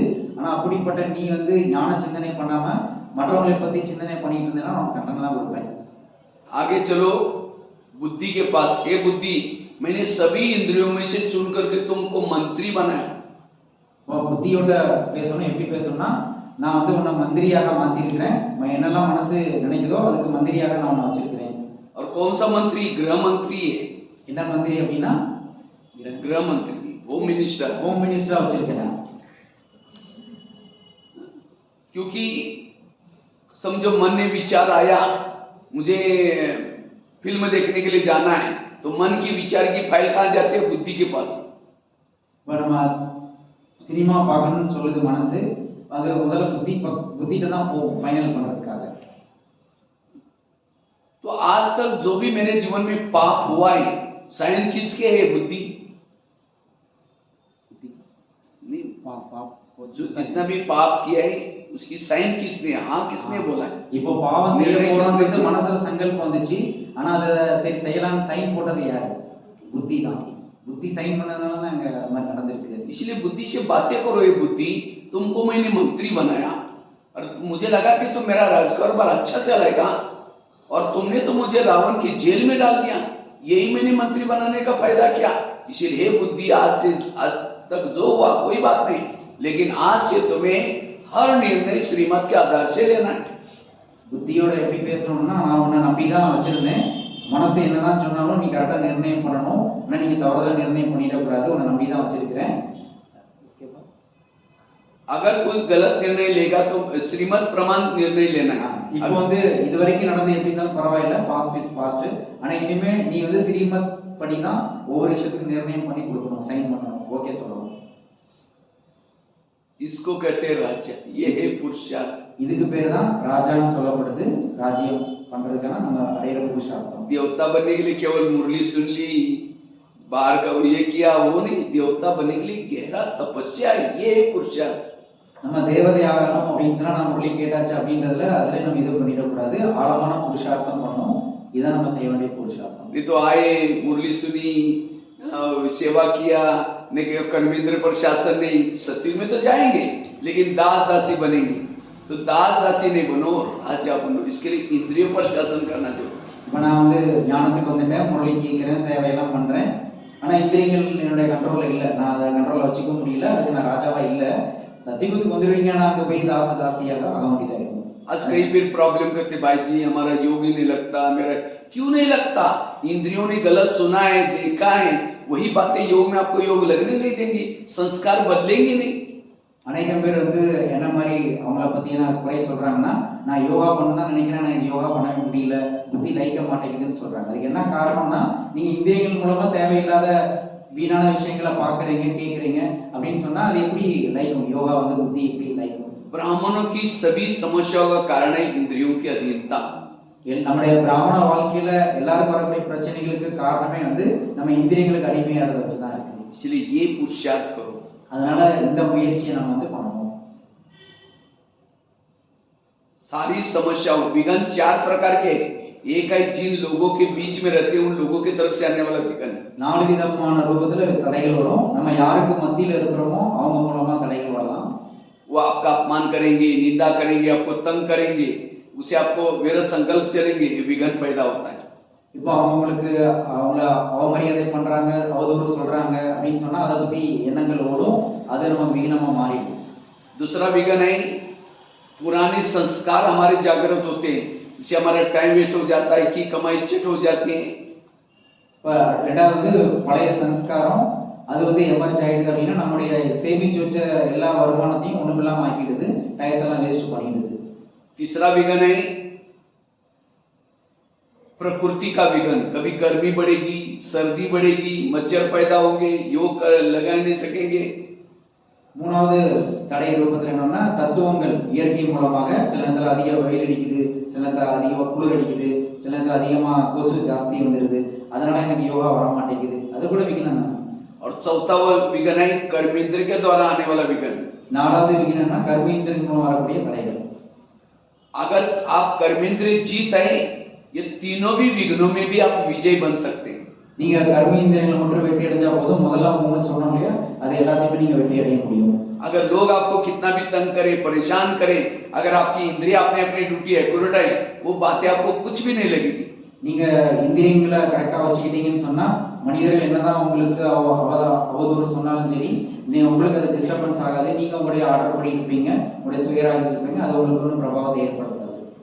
अगर आपका इंद्रिय पर शासन है, पुराने संस्कार कभी जागृति नहीं होंगे, क्योंकि इंद्रिय अपने अपनी ड्यूटी एक्यूरेट कर रहे हैं। உங்களுடைய இந்திரியங்கள் அவங்களுடைய வேலையை கரெக்டா அக்யூரேட்டா பண்ணிட்டு இருக்காங்க அப்படின்னு சொன்னா எந்த விதமான டிஸ்டர்பன்ஸும் அங்க நடக்காது, ஏமாற்றமும் இருக்காது. प्रकृति कितना भी विघ्न डाले, लेकिन इंद्रियों जीत है, उसका भी विघ्न कुछ नहीं लगेगा। இயற்கை மூலமாகவோ சம்ஸ்காரத்தின் மூலமாகவோ விघ्नங்கள் ஏற்பட வாய்ப்பு இருந்தாலும் நம்ம இந்திரியங்கள் நம்முடைய கண்ட்ரோல்ல ராஜ்யத்தின்படி இருந்துச்சுன்னா எந்த விதமான தடையும் அது ஏற்படுத்தாது. सबसे खतरनाक विघ्न है इंद्रियों का विघ्न, इसीलिए स्वराज्य अधिकारी बनो। எல்லாத்தை விட நமக்கு அதிகமா நமக்கு டிஸ்டர்பன்ஸ் ஏற்படுத்தக்கூடியது இந்திரியங்களுடைய அந்த விघ्नங்கள், இந்திரியங்கள் மூலம் வரக்கூடிய தடை தான். அதனால அதை நம்ம கொஞ்சம் அட்டென்ஷன் கொடுக்கணும். इसलिए बाबा कहते स्वयं को बदलो, दुनिया अपने आप बदल जाएगी। ये क्या करता, वो क्या करता नहीं, मुझे क्या करना है। मुझे सामने से कोई आता है, मन कहता है बेकार है, ये अच्छा नहीं है, तुरंत मन से बात करो, हे मन जिसको भगवान कहते हैं मीठे बच्चे, और तुम उसके अवगुण देख रहे हो, खबरदार अगर तुमने उस आत्मा के लिए सोचा, तुरंत मन चुप रहेगा। ஒருத்தவங்க நீங்க பாக்குறீங்க, அவங்கள பார்த்தோன்னே அவங்களோட அவகுணம் உங்களுக்கு தெரியுது, உங்களோட மனசுக்கு நீங்க சொல்ல நீ அவகுணங்கிறதையே பாக்குற, பகவான் வந்து அவங்கள பார்த்து மீட்டே பச்சேன்னு சொல்றாரு, இனிமையான குழந்தைன்றாரு, நீ எதுக்கு அவகுணங்களை பாக்குற அப்படின்னு சொல்லிட்டு நம்ம அந்த மாதிரி அந்த விஷயத்துல இருந்து நம்மளை விடுபட்டு வெளியே வந்துடுவோம். ये सवेरे का दरबार हुआ, शाम के समय रात को सोते समय कैसे दरबार लगाए। இது காலையில நம்ம தர்பார் கூட்டுறதுக்கான விஷயங்கள். இப்ப சாயங்காலம் நைட்டு தூங்குறதுக்கு முன்னாடி எப்படி ராஜ தர்பார் கூட்டணும். रात को सोने से पहले सभी इंद्रियों से क्या करो, बात करो। सोने के पहले தூங்குறதுக்கு முன்னாடி நம்ம இந்திரியங்களோட எப்படி பேசணும். सबसे पहले बात करो कान से। एक कान तुम्हारा सारा दिन का चार्ट कैसा रहा। முதல்ல காதோட பேசுங்க.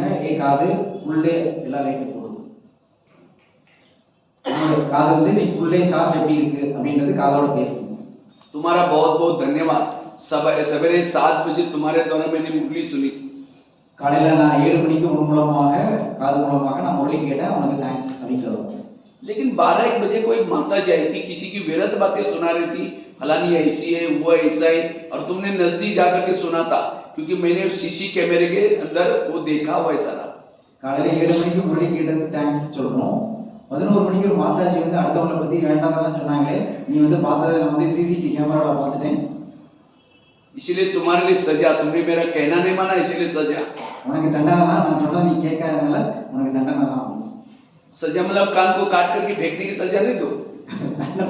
காதை வெட்டி போடலாமா, அது தண்டனை விட முடியாது. दोबारा मुरली सुनो। அடுத்து காதுக்கு என்ன தண்டனை கொடுக்குறோம், இன்னொரு தடவை முரளியை கேளு. क्योंकि जिस कान में ज्ञान की बातें नहीं है वही परचिंतन सुनता है। எந்த காதுல ஞானம் நிறைஞ்ச நிலையில இல்ல, அதுதான் வீணான விஷயங்களை கேட்கும். आगे चलो मुख के पास। मुख तुम्हारा चार्ट कैसा रहा।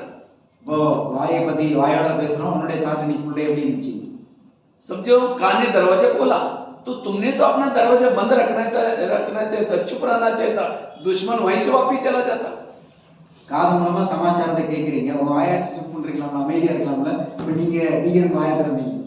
तुमने भी बोला हाँ वो ऐसी करते, मेरे साथ भी ऐसा किया, दुश्मन और ही अंदर घुस गया। இப்போ நம்ம கதவு கரெக்டா மூடி இருந்துச்சுன்னா எதிரி உள்ள வந்திருக்க முடியாது, காது வழியா சமாச்சாரம் வந்துச்சு. ஆனா வாயாச்சு மூடி இருந்துச்சுன்னா எதிரி வராம வந்திருப்பான். क्योंकि मैं நம்ம 5-6 दरवाजे के अंदर बैठा हूँ। இப்போ நம்ம வந்து அவங்க சொன்னாங்க அப்படியா, என் கூட அப்படிதான் பண்ணாங்க, என் கூட அப்படிதான் செஞ்சாங்க அப்படின்னு சொன்னீங்கன்னா இன்னும் எதிரி உள்ள நுழையிறதுக்கு தானே சான்ஸ். इसीलिए तुम्हारे लिए सजा, कल के दिन तुम्हारा कारोबार बंद रहेगा, मौन है मुख की सजा। வாய்க்கு என்ன தண்டனைனா, இன்னைக்கு நீ இந்த மாதிரி தேவையில்லாம் கேட்டதுல அதுக்கு நீ ரெஸ்பான்ஸ் பண்ணிட்ட, நான் இதோட தண்டனை நாளைக்கு நீ ஃபுல் டே மௌன விரதம் தான். இதுதான் ராஜா. शिक्षा भी दे, सावधानी भी दे, सजा भी दे। படிப்பனையும் கொடுக்கணும், தண்டனையும் கொடுக்கணும். படிப்பனையும் எடுத்துக்கணும், அதுக்கப்புறம் கரெக்டா தண்டனை கொடுத்து நம்ம பரிவர்த்தனை பண்ணிக்கணும். और जिसका इंद्रियों पर शासन है सब कहेंगे माता बड़ी अच्छी है, भाई बहुत अच्छा है। अच्छा मतलब क्या, उसका इंद्रियों पर शासन है।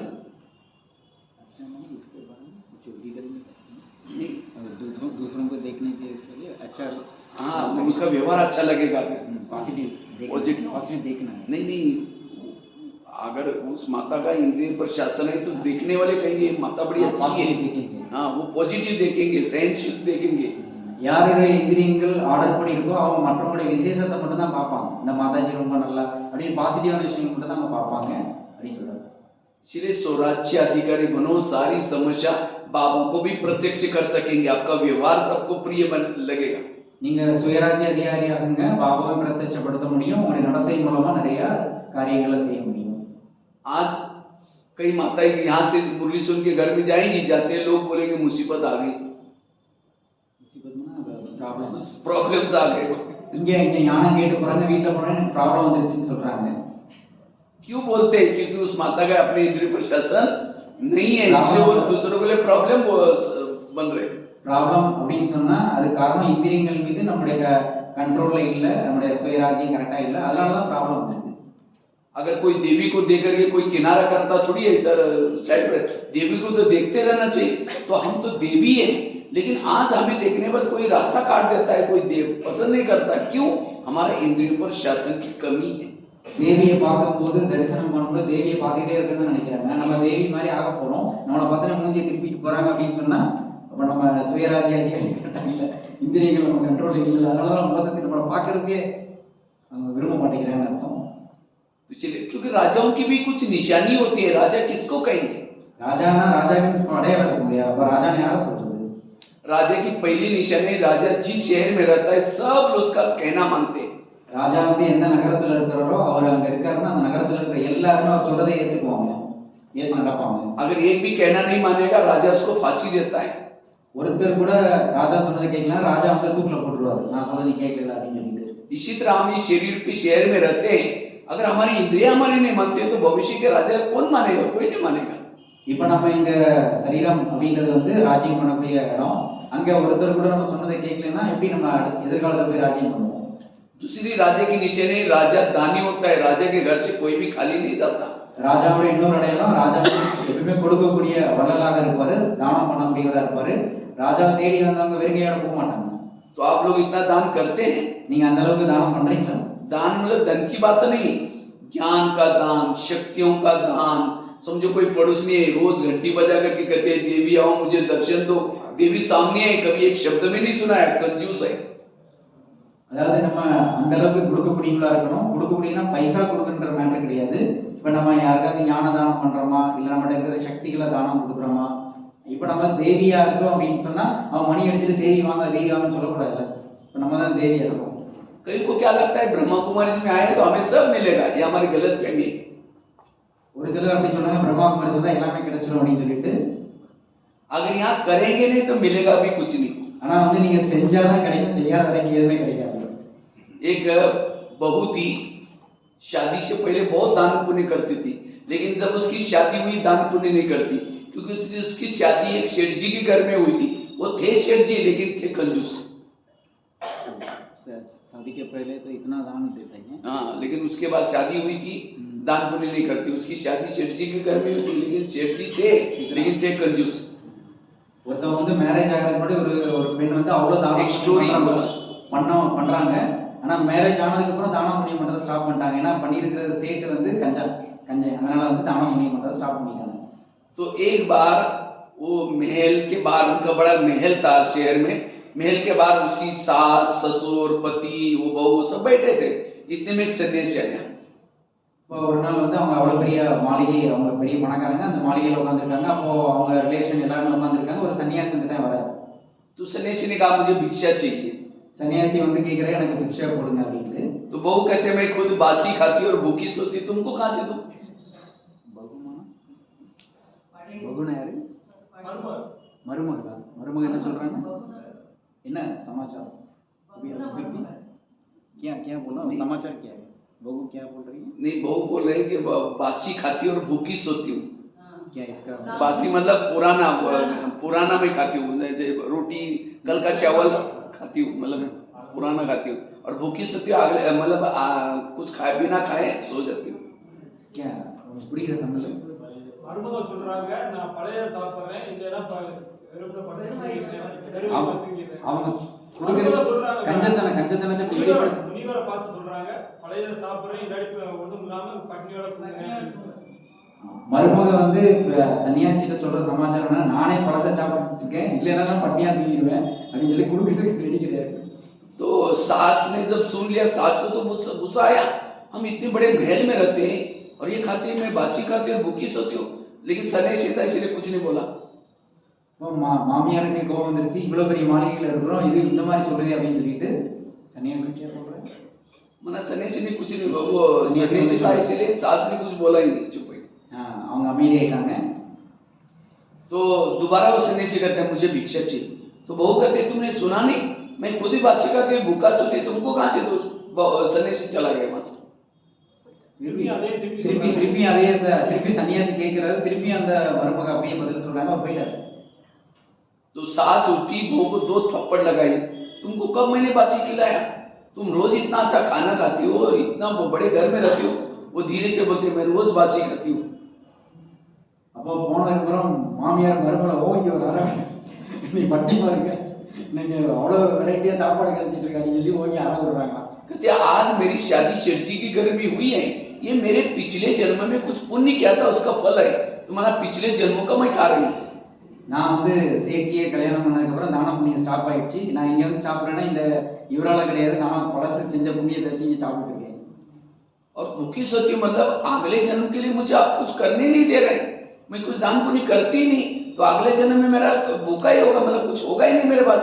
इसीलिए मैंने कहा बासी, तब उसके सास को लगा हाँ बात तो सही है। அதாவது பழசை சாப்பிட்றேன்றதுக்கு அர்த்தம் என்னன்னா போன ஜென்மத்தில் செஞ்ச வச்சு தான் நான் இப்போ சாப்பிட்டு இருக்கேன், இப்போ நான் எதிர்காலத்துக்காக நீங்கள் தானம் பண்ண புண்ணியம் பண்ண விட மாட்டேங்கிறீங்க, கஞ்சத்தனமாக இருக்கீங்க, அப்போ நான் எதிர்காலத்துக்காக ஏதாவது செஞ்சாதான் அங்கே போய் நான் நல்லா சாப்பிட முடியும், இப்போ நான் தானமே பண்ண அங்கே பண்ணியாக தான் இருக்கணும், பண்ணியாக தான் இருக்கணும்। इसी तरह कहीं हम बासी खा करके भूखा तो नहीं सो रहे, आज इतना हम बीके बनने के बाद इतना पालना मिल रहा है, ज्ञान मिल रहा है, ये सब कुछ मिल रहा है, ये कौन सी जन्मों का फल है? 63 जन्मों में जो दर दर में भटके थे, व्रत किया था, उपवास किया था, पिछले जन्मों का फल करके आज ये पालना ले रहे, तो कौन सा खा रहे? बासी खा रहे। இப்போ நம்ம வந்து பழசை தான் சாப்பிட்டுட்டு இருக்கோம் அப்படின்னு சொல்லணும்। 63 ஜென்மா நம்ம வந்து பாபா அடையணுக்காக எவ்வளோ பக்தி பண்ணோம், தவம் பண்ணோம், தீர்த்த யாத்திரை பண்ணோம், அதனுடைய பலனாக தான் இப்போ நம்ம சங்கமீகத்தில் வந்து பழசை சாப்பிட்டு இருக்கோம்। और अगले जन्म के लिए अगर आज मैंने बीके बने बाद कुछ किया ही नहीं, किसी को ज्ञान नहीं सुनाया, कोई धन से सेवा नहीं की, तन से सेवा नहीं की, अगले जन्म के लिए भूखे सो रहे, अगले जन्म में कुछ नहीं होगा। मैं இப்போ நான் பிரம்மா குமார் குமாரி ஆயாச்சு, ஆனால் நான் யாருக்கும் ஞான தானம் பண்ணலை, இல்லை ஸ்தூல செல்வத்தால் நான் சகைவும் பண்ணலை அப்படின்னு சொல்லும்போது நீங்கள் எதுவுமே தானம் பண்ணலை அப்படின்னா அடுத்த ஜென்மத்தில் அப்புறம் பட்டினியாக தான் இருக்கணும் அப்படின்னு சொன்னால் என்ன பிராப்தி கிடைக்கும்? जो तन से सेवा करेगा उसका 84 जन्म तन तंदुरुस्त होगा। தன் சரி, जो तन तन யார் உடலால் இப்போ சேவை செய்கிறாங்களோ அவங்களுக்கு 84 ஜென்மம் உடல் ஆரோக்கியமாக இருக்கும்। जो ज्ञान की सेवा करता है वो हर जन्म में बुद्धिमान होगा। யார் ஞானத்தினால் சேவை பண்ணுறாங்களோ அவங்க ஒவ்வொரு ஜென்மம் புத்திமானாக இருப்பாங்க। जो धन से सेवा करता है हर जन्म में धनवान होगा। யார் ஸ்தூல செல்வத்தினால சேவை பண்ணுவாங்களோ அவங்க ஒவ்வொரு ஜென்மமும் செல்வந்தராக இருப்பாங்க। अगर यहाँ आपके पास गाड़ी है, व्हीकल है, ये में सेवा में कभी लगाते हैं, हर जन्म में आपको व्हीकल से कोई कमी नहीं बढ़ेगी। இப்போ நீங்கள் ஏதாவது சாதனங்கள் உங்களோட 2 வீலர் 4 வீலர் இருக்குது, அது பாபுடைய சேவையில் நீங்கள் யூஸ் பண்ணுறீங்க அப்படின்னா எந்த ஜென்மத்தில் உங்களுக்கு வாகனங்களை குறை இருக்காது। अगर आपका घर बड़ा है, वहाँ गीता पाठशाला खोलते हैं, आपको कोई भी जन्म में मकानों की कोई कमी नहीं पड़ेगी। நீங்கள் இப்போ இந்த ஜென்மத்தில் உங்களுடைய வீடு ரொம்ப பெருசாக இருக்குது, அதில் ஒரு இடம் கீதா பாடசாலை பாபாக்காக ஒதுக்கி கொடுத்துருக்கீங்கன்னா எந்த ஜென்மத்தில் உங்களுக்கு வீடு கிடைக்கிறதுல எந்த ப்ராப்ளம் இருக்காது। यहाँ जितना बाबा के साथ में रहेंगे बुद्धि से, उतना वहाँ सत्युग में कृष्ण के नजदीक रहेंगे। இப்போ சங்கமீகத்தில் சிவ பாபா கூட எவ்வளோ கூடவே இருப்பீங்களோ அங்கே ஸ்ரீகிருஷ்ணோட சேர்ந்தே இருக்கலாம்। तो इसीलिए बाबा कहते हैं बासी खा करके भूखा नहीं सोना, हमें रोज कुछ ना कुछ करना है, वो है राजा। இப்போ நம்ம அந்த கதையில கேட்ட மாதிரி இருக்கக்கூடாது, நம்ம டெய்லி புதுசு புதுசாக நம்ம வந்து எடுத்துக்கணும்। और ये अभी हमको चांस है, आगे चल करके दान पुण्य भी नहीं कर सकेंगे, क्योंकि आगे चल करके बहुत लोग देने वाले आएंगे, मधुवन से डायरेक्शन आएगा, कृपया किसी का कुछ लो ही नहीं, किसी का कुछ नहीं लो। அதாவது இப்போ சான்சஸ் நம்ம எவ்வளோ வந்து நம்ம எல்லாத்தையும் வெட்டிவிடுதாக்குறதுக்கான சான்சஸ் இப்போ அப்படி மதுபன்லேருந்து ஒரு டைரக்ஷன் வரும், யார்கிட்ட பைசா வாங்காதீங்கன்னு டைரக்ஷன் வருவோம்। जब 500,000 की नोटा बंद हो गई थी, எப்படி 500 நோட்டு திடீர்னு பந்த் ஆயிடுச்சு, तो कई लोग भाई बहने ला करके भंडारे में डालना शुरू कर दिया। நிறைய பேர் வந்து முடியல போட்டுருந்தா அப்படி முடியல போட வந்தாங்க। वो ले सकते थे, 2 महीना बीच में ये था कि आप बैंक में चेंज कर सकते, लेकिन मधुवन से डायरेक्शन आया, भंडारे में लिखा कोई भी पुराने नोटा नहीं डालना। உண்டியல் அப்படி எழுத சொல்லி டைரக்ஷன் கொடுத்தாங்க, பழைய 500 நோட்டை யாரும் உண்டியல போடாதீங்க அப்படின்னு டைரக்ஷன் கொடுத்தாங்க। और पहले सब डालने के लिए बोलते थे, हाथ थर कांपता था, डालो या नहीं डालो, 1000 के 500 के, और जब बंद हो गया तो डालना शुरू किया। அதுக்கு முன்னாடி போடுறதுக்கு மனசு வரல, 500 போடும் 500 போடும், இப்போ முடிய போகுது உடனே சரி போட்டு முடியல அப்படின்னு பார்த்தா உண்டியல போடக்கூடாதுங்கிறாங்க। इसलिए आगे चल करके लोगों को पता चलेगा गीता का भगवान स्वयं शिव आया, ब्रह्मा कुमारी में ज्ञान दे रहे, अब स्वयं भगवान आया, लोग कहेंगे हमारा प्लॉट ले लो, हमारा ये ले लो, मधुवन से डायरेक्शन आएगा, बाहर एक बोर्ड लगाओ, यहाँ कुछ नहीं देना। இப்போ நம்ம கொஞ்ச நாள் ஆக ஆக வந்து கீதையினுடைய பகவான் சிவ பாபா வந்திருக்கிறாரு, பிரம்மா குமாரிகள் மூலமாக ஞானம் கொடுத்துட்டு இருக்காரு, தெரிய வந்துருச்சுன்னா அவங்கவுங்க எங்களுடைய வீடு எடுத்துக்கோங்க, எங்களுடைய ஃப்ளாட்டை யூஸ் பண்ணுங்கன்னு சொல்லுவாங்க। ஆனால் மதுபன்லேருந்து டைரக்ஷன் வந்து யாரோடதையும் யூஸ் பண்ணாதீங்க அப்படின்னு வந்துச்சுன்னா என்ன பண்ணுவீங்க? इसलिए जो दान करता है वो राजा है। யாரு தானம் பண்றாங்களோ அவங்க ராஜா. यहाँ से मदुरई में बस में जा रहे हैं, बाजू में कोई बैठा है, एक शब्द में नहीं सुना है, कंजूस राजा। இப்போ நீங்க இங்க இருந்து மதுரை வரைக்கும் போறீங்க, உங்க கூட ஒருத்தர் பக்கத்துல பஸ்ல உட்காந்துருக்காரு, மதுரை போற வரைக்கும் நீங்க ஒரு வார்த்தை கூட பேசலாம், நீங்க கஞ்சன் அர்த்தம். कोई अंधा व्यक्ति है, खड्डे में गिर रहा है, तो जिसको आंखें उसको रहम तो आएगा ना। इसी तरह इस संसार में सारे लोग अंधे, किसी को ज्ञान का नेत्र नहीं, तो ऐसे लोगों के ऊपर हमें रहम आना है। मनसा से दो बाबा, इस आत्मा का कल्याण करो बाबा, मनसा से करो, वाचा से दो, जो देता है वो है राजा। இப்போ வந்து ஒரு படியில ஒருத்தர் வந்து கண் இல்லாதவர் தடுமாறி கீழே விழுகுறாரு, விழுறதை பார்த்தோன்னே இறக்கம் வரணும் இல்லையா? அதே மாதிரி மனிதர்கள் அறியாமைன்ற இருளில் இருக்கிறாங்க, தடுமாறிட்டு இருக்கிறாங்க, அவங்களே இறக்கப்படணும் இல்லையா? அப்போ நம்ம யாருக்காச்சும் ஞானதானமோ இல்லை மனதின் மூலமாகவோ மனசா சேவையோ அல்லது வாச்சா சேவையோ கண்டிப்பா நம்ம பண்ணணும். दूसरी राजा की निशानी जो तीसरी जो राजा वो है जो शिकार करता है। மூணாவது ராஜா யார் சொன்னா வேட்டையாடக்கூடிய ராஜா. तो आप लोगों ने हाथ खड़ा कहता है कि हम राजा बनेंगे, तो आप लोग शिकार करते हैं? நீங்க ராஜா அப்படின்னு கை தூக்குறீங்க, நீங்களாம் வேட்டையாடுறீங்களா? शिकार मतलब अज्ञानी आत्माओं को ज्ञानी बनाना। வேட்டையாடுறது அர்த்தம் என்ன? அஞ்ஞானியா இருக்கிறவங்க ஞானி ஆகிறது. वो भी ऐसे नहीं कि 2-4 दिन के बाद मरने वाली बुढ़ी को ज्ञान सुनाया, वो चुहा बिल्ली हो गया। அப்படியே கூட நாளைக்கு 2 நாள் 3 நாள்ல செத்து போயிடும், அப்படி போய் வயசான ஞானம் சொன்னேன். राजा शिकार हमेशा शेर की करता है। ராஜா எப்பவுமே வந்து சிங்கத்தை தான் வந்து வேட்டையாடுவாரு. शेर अर्थात एक आने के बाद और 10 लोग आ जाए। சிங்கத்தை வேட்டையாடுறதா இருந்ததுன்னா ஒருத்தர் அந்த மாதிரி நபர் வந்துட்டாருன்னா அவருக்கு முன்னாடி 10 பேர் வர்ற மாதிரி உள்ளவங்களுக்கு ஞானம் சொல்லுவாங்க. इसलिए शिकार, और यहाँ तो दिंडीगल में तो बहुत शेर घूम रहे हैं। இங்க திண்டுக்கல் வந்து நிறைய சிங்கங்கள் சுத்திட்டு இருக்குது. इसलिए शिकार जरूर करना। इसलिए पहले कहानी आती थी, एक राजा था, शिकार करने के लिए जाते थे पहले राजा, तो ये संगम की राजाओं की बातें। एक राजा था, शिकार करने के लिए जाते थे, कहानी है। ஒரு கதையெல்லாம் அந்த மாதிரி ஒரு ராஜா வந்து வேட்டையாட போனார் அப்படின்னு ஒரு கதை இருக்கு. அந்த மாதிரி இங்க கூட வேட்டையாடுறது நிறைய சிங்கங்கள் இருக்கு அப்படின்றது. इसलिए हमें शिकार महीने में एक को बीके जरूर बना। ஒரு மாசத்துல ஒருத்தரையாச்சும் பாபா குழந்தை ஆகணும் அப்படின்றது. आज तक किसने शिकार किया? हाथ खड़ा करो। இப்போ இது வரைக்கும் யாரெல்லாம் அப்படி பாபா குழந்தை ஆகிருக்கீங்க? கை தூக்குங்க. बाबा के बच्चे बनाए वो ज्ञान में पक्के चल रहे, அவங்க பாபா குழந்தை பக்காவா நடந்துட்டு இருக்காங்க அப்படி சொல்ற அளவுக்கு யார் இருக்கீங்க? நீங்க இருக்கீங்களா இல்ல ஆகிருக்கீங்களா? राजा कैसे बनेंगे? அப்ப கை தூக்குறேன்னா और वो भी बनाया होगा एक या दो के पर राज्य करेंगे। இப்ப 2 பேரும் 3 பேரும் நீங்க ரெடி பண்ணிட்டீங்கன்னு வெச்சுக்கோங்க, அந்த 2 பேர் மேல ராஜ்யம் பண்ணா போதுமா? इसलिए प्रजा बनाओ, महीने में एक को बीके जरूर बनाओ। ஒரு மாசத்துல ஒருத்தரையாச்சும் பிரம்மா குமார் குமாரியாக மாத்தணும். कई कहते भाई जी सुनते ही नहीं, हम बहुत सुनाते लेकिन कोई आता ही नहीं।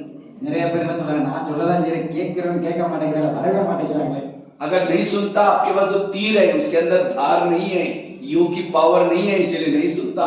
நீங்க சொல்றது இருந்து அவங்க கேட்க மாட்டேங்கிறாங்க, எடுபட மாட்டேங்கிறாங்க, நீங்க புரிஞ்சுக்கோங்க, உங்களோட அம்பு இருக்கு ஆனா அம்புல கூர்மை கிடையாது, அப்படின்னா யோக சக்தி இல்லைன்னு அர்த்தம். धार लगा करके फिर सुनेंगे। நீங்க யோக பலத்தை உங்களுக்குள்ள அதிகப்படுத்திட்டு அப்புறம் அம்பு போடுங்க, வேலை செய்யும். अगर नहीं सुनता, उसको मीठा मीठा बोल करके जाली में फंसाओ। ये सेंटर है शेर को पकड़ने वाली जाली, शेर को पकड़ने के लिए जाली, पिंजरा। उसके पहले क्या बोला था वो नहीं, अगर नहीं सुनता तो आप उसको यहाँ लेके आओ, जाली में फंसा होगा। अच्छा, நம்மளால சொல்லி புரிய வச்சு அவங்கள கொண்டு முடியலன்னா கூட அவங்கள்ட்ட சொல்லி இந்த மாதிரி சென்டருக்கு கூட்டு வந்து அவங்கள சென்டர்ல லிங்க் பண்ணி விட்டுருங்க, இந்த கூண்டுக்குள்ள சிங்கத்தை மாட்டி விட்டுருங்க, அவங்க यहाँ ला करके फंसाओ तो मारने का काम भाई लोग कर लेंगे। சிங்கத்தை எப்படி வேட்டையாடணும் அங்க இருக்கிறவங்க பாத்துக்குவாங்க.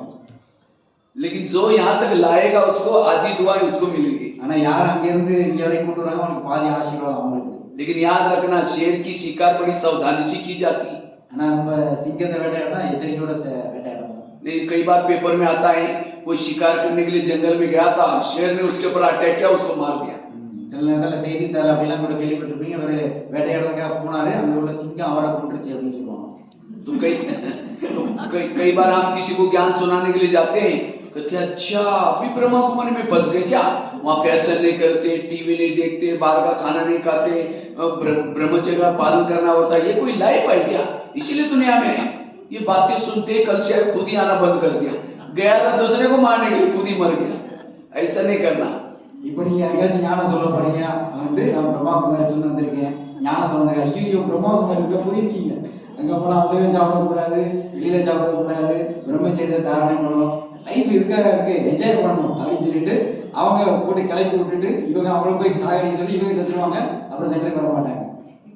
इसलिए शिकार करने के लिए हथियार लेके जाते हैं, तो आपको भी ड्रामा की ढाल, ज्ञान की तलवार, पवित्र का ये सारे हथियार लेके चलना है, तब जाकर के कोई शेर आपके ऊपर अटैक नहीं करेगा. நம்ம வேட்டையாட போறோம் அப்படின்னா ஆயுதங்களோட தான் போகணும். நம்மகிட்ட வந்து தைரியத்தை, அதோட பவித்திரதா, யோக பலம் இதெல்லாம் ஆயுதங்களை வச்சுட்டு போகணும். அப்பதான் கரெக்டா வேட்டையாட முடியும், நம்ம ஜெயிக்க முடியும். अगर कोई नहीं सुनता, ड्रामा को सामने लगाओ, मेरे कुल का नहीं करके वापस आ जाओ.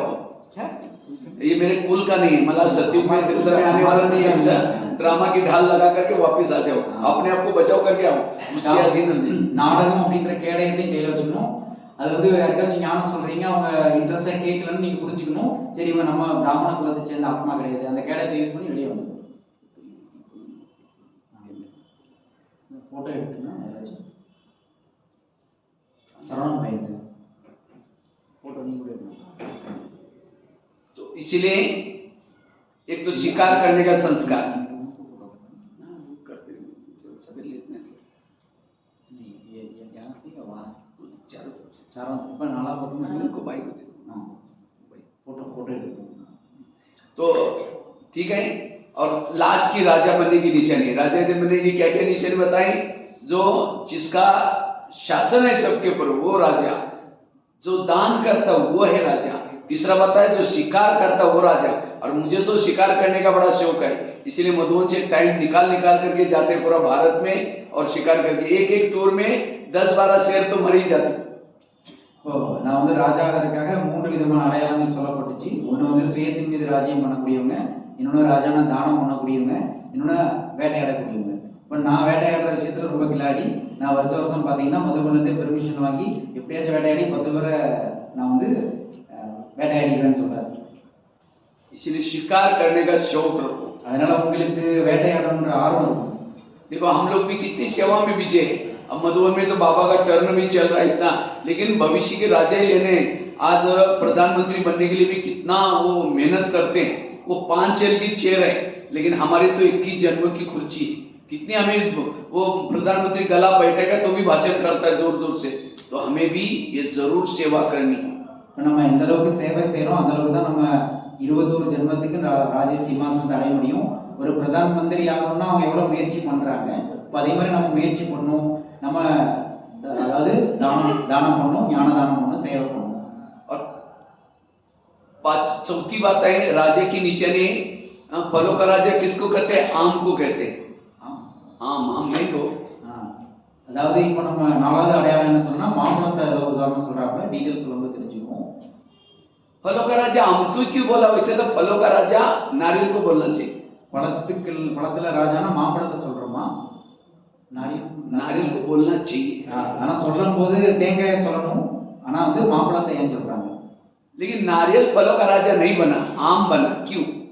பழங்கள்ல ராஜான்னு சொன்னா தேங்காய் ஆக முடியாது, ஆனா வந்து மாம்பழத்தை சொல்றோம்னா ஏன்? क्योंकि भगवान को प्रसन्न करना है, नारियल को तोड़ते हैं।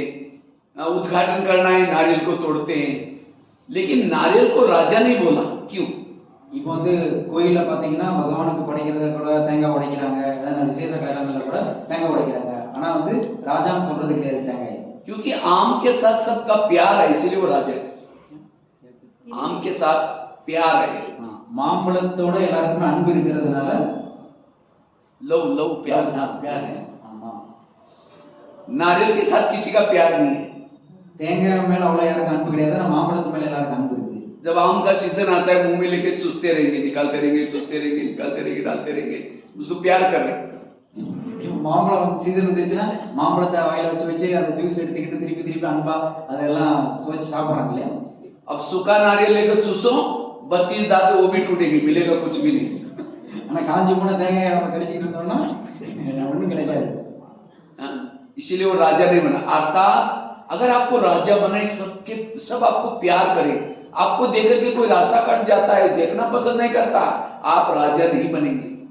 உங்களை பார்த்தோன்னே எல்லாருக்கும் பிரியம் ஏற்படணும், அன்பு ஏற்படணும்। மாம்பழம் சாப்பிட்றதுக்கு எல்லாருக்கும் மாம்பழம் மேல பிரியம் வருது இல்லை, அதே மாதிரி உங்களை பார்த்தோன்னே அப்படியே திரும்பி கூடாது அப்படின்னா நீங்க ராஜா ஆக முடியாது। अब दादियां जब डायमंड हॉल से निकलते हैं, सब लोग उसको देखने के लिए कितना उत्सुक होते हैं। क्यों? उनका अपने इंद्रियों पर शासन है। இப்போ தாதி வந்து டைமண்ட் காலில் நடந்து போறாங்க, வெளியில போறாங்க, அப்படி எல்லாரும் தாதியே பார்த்துட்டு இருக்காங்க. ஏன்னா தாதி வந்து எல்லாருக்கும் பிரியமானவங்க ஆயிட்டாங்க, இந்திரியங்களுக்கு ராஜாவா இருக்கிறாங்க. அதனால और फलों का राजा आम को क्यों बोला? आम ऊपर से नरम होता है और अंदर से उसकी गुठली सख्त होती है, इसीलिए वो फलों का राजा आम है। பழங்கள்ல ராஜா வந்து மாம்பழம் ஏன் சொல்றேன்னா, அது வெளியில சாஃப்டா இருக்கு, உள்ளுக்குள்ள போட்டா ஸ்ட்ராங்கா இருக்கு. और नारियल कैसा होता है? ऊपर से सख्त होता है और अंदर से नरम है, इसीलिए वो राजा नहीं बना। ஆனா தேங்காய் அப்படின்னு பாத்தீங்கன்னா வெளியில ஸ்ட்ராங்கா இருக்கு, உள்ளுக்குள்ள சாஃப்டா இருக்கு. அப்படிப்பட்ட நேச்சர் உடையவங்க ராஜா ஆக முடியாது. इसी तरह कोई दूसरों को कहेगा मैं जैसे कहता हूं ऐसे करो, ये करो, वो करो, खुद नहीं करेगा, दूसरों को ऑर्डर करेगा, वो राजा नहीं है। அடுத்தவங்க அது பண்ணு இது பண்ணு அப்படின்னு சொல்றது, ஆனா தான் பண்றது இல்லைன்னா அவங்க ராஜா ஆக முடியாது. इसलिए पहले खुद करो फिर बाद में कहो। முதல்ல நாம செய்யணும், அதுக்கப்புறம் அடுத்தவங்களுக்கு சொல்லணும். पंडित नहीं बनो, आचार्य बनो। இங்க பண்டிதரெல்லாம் ஆகக்கூடாது, ஆச்சாரியரா ஆகணும்.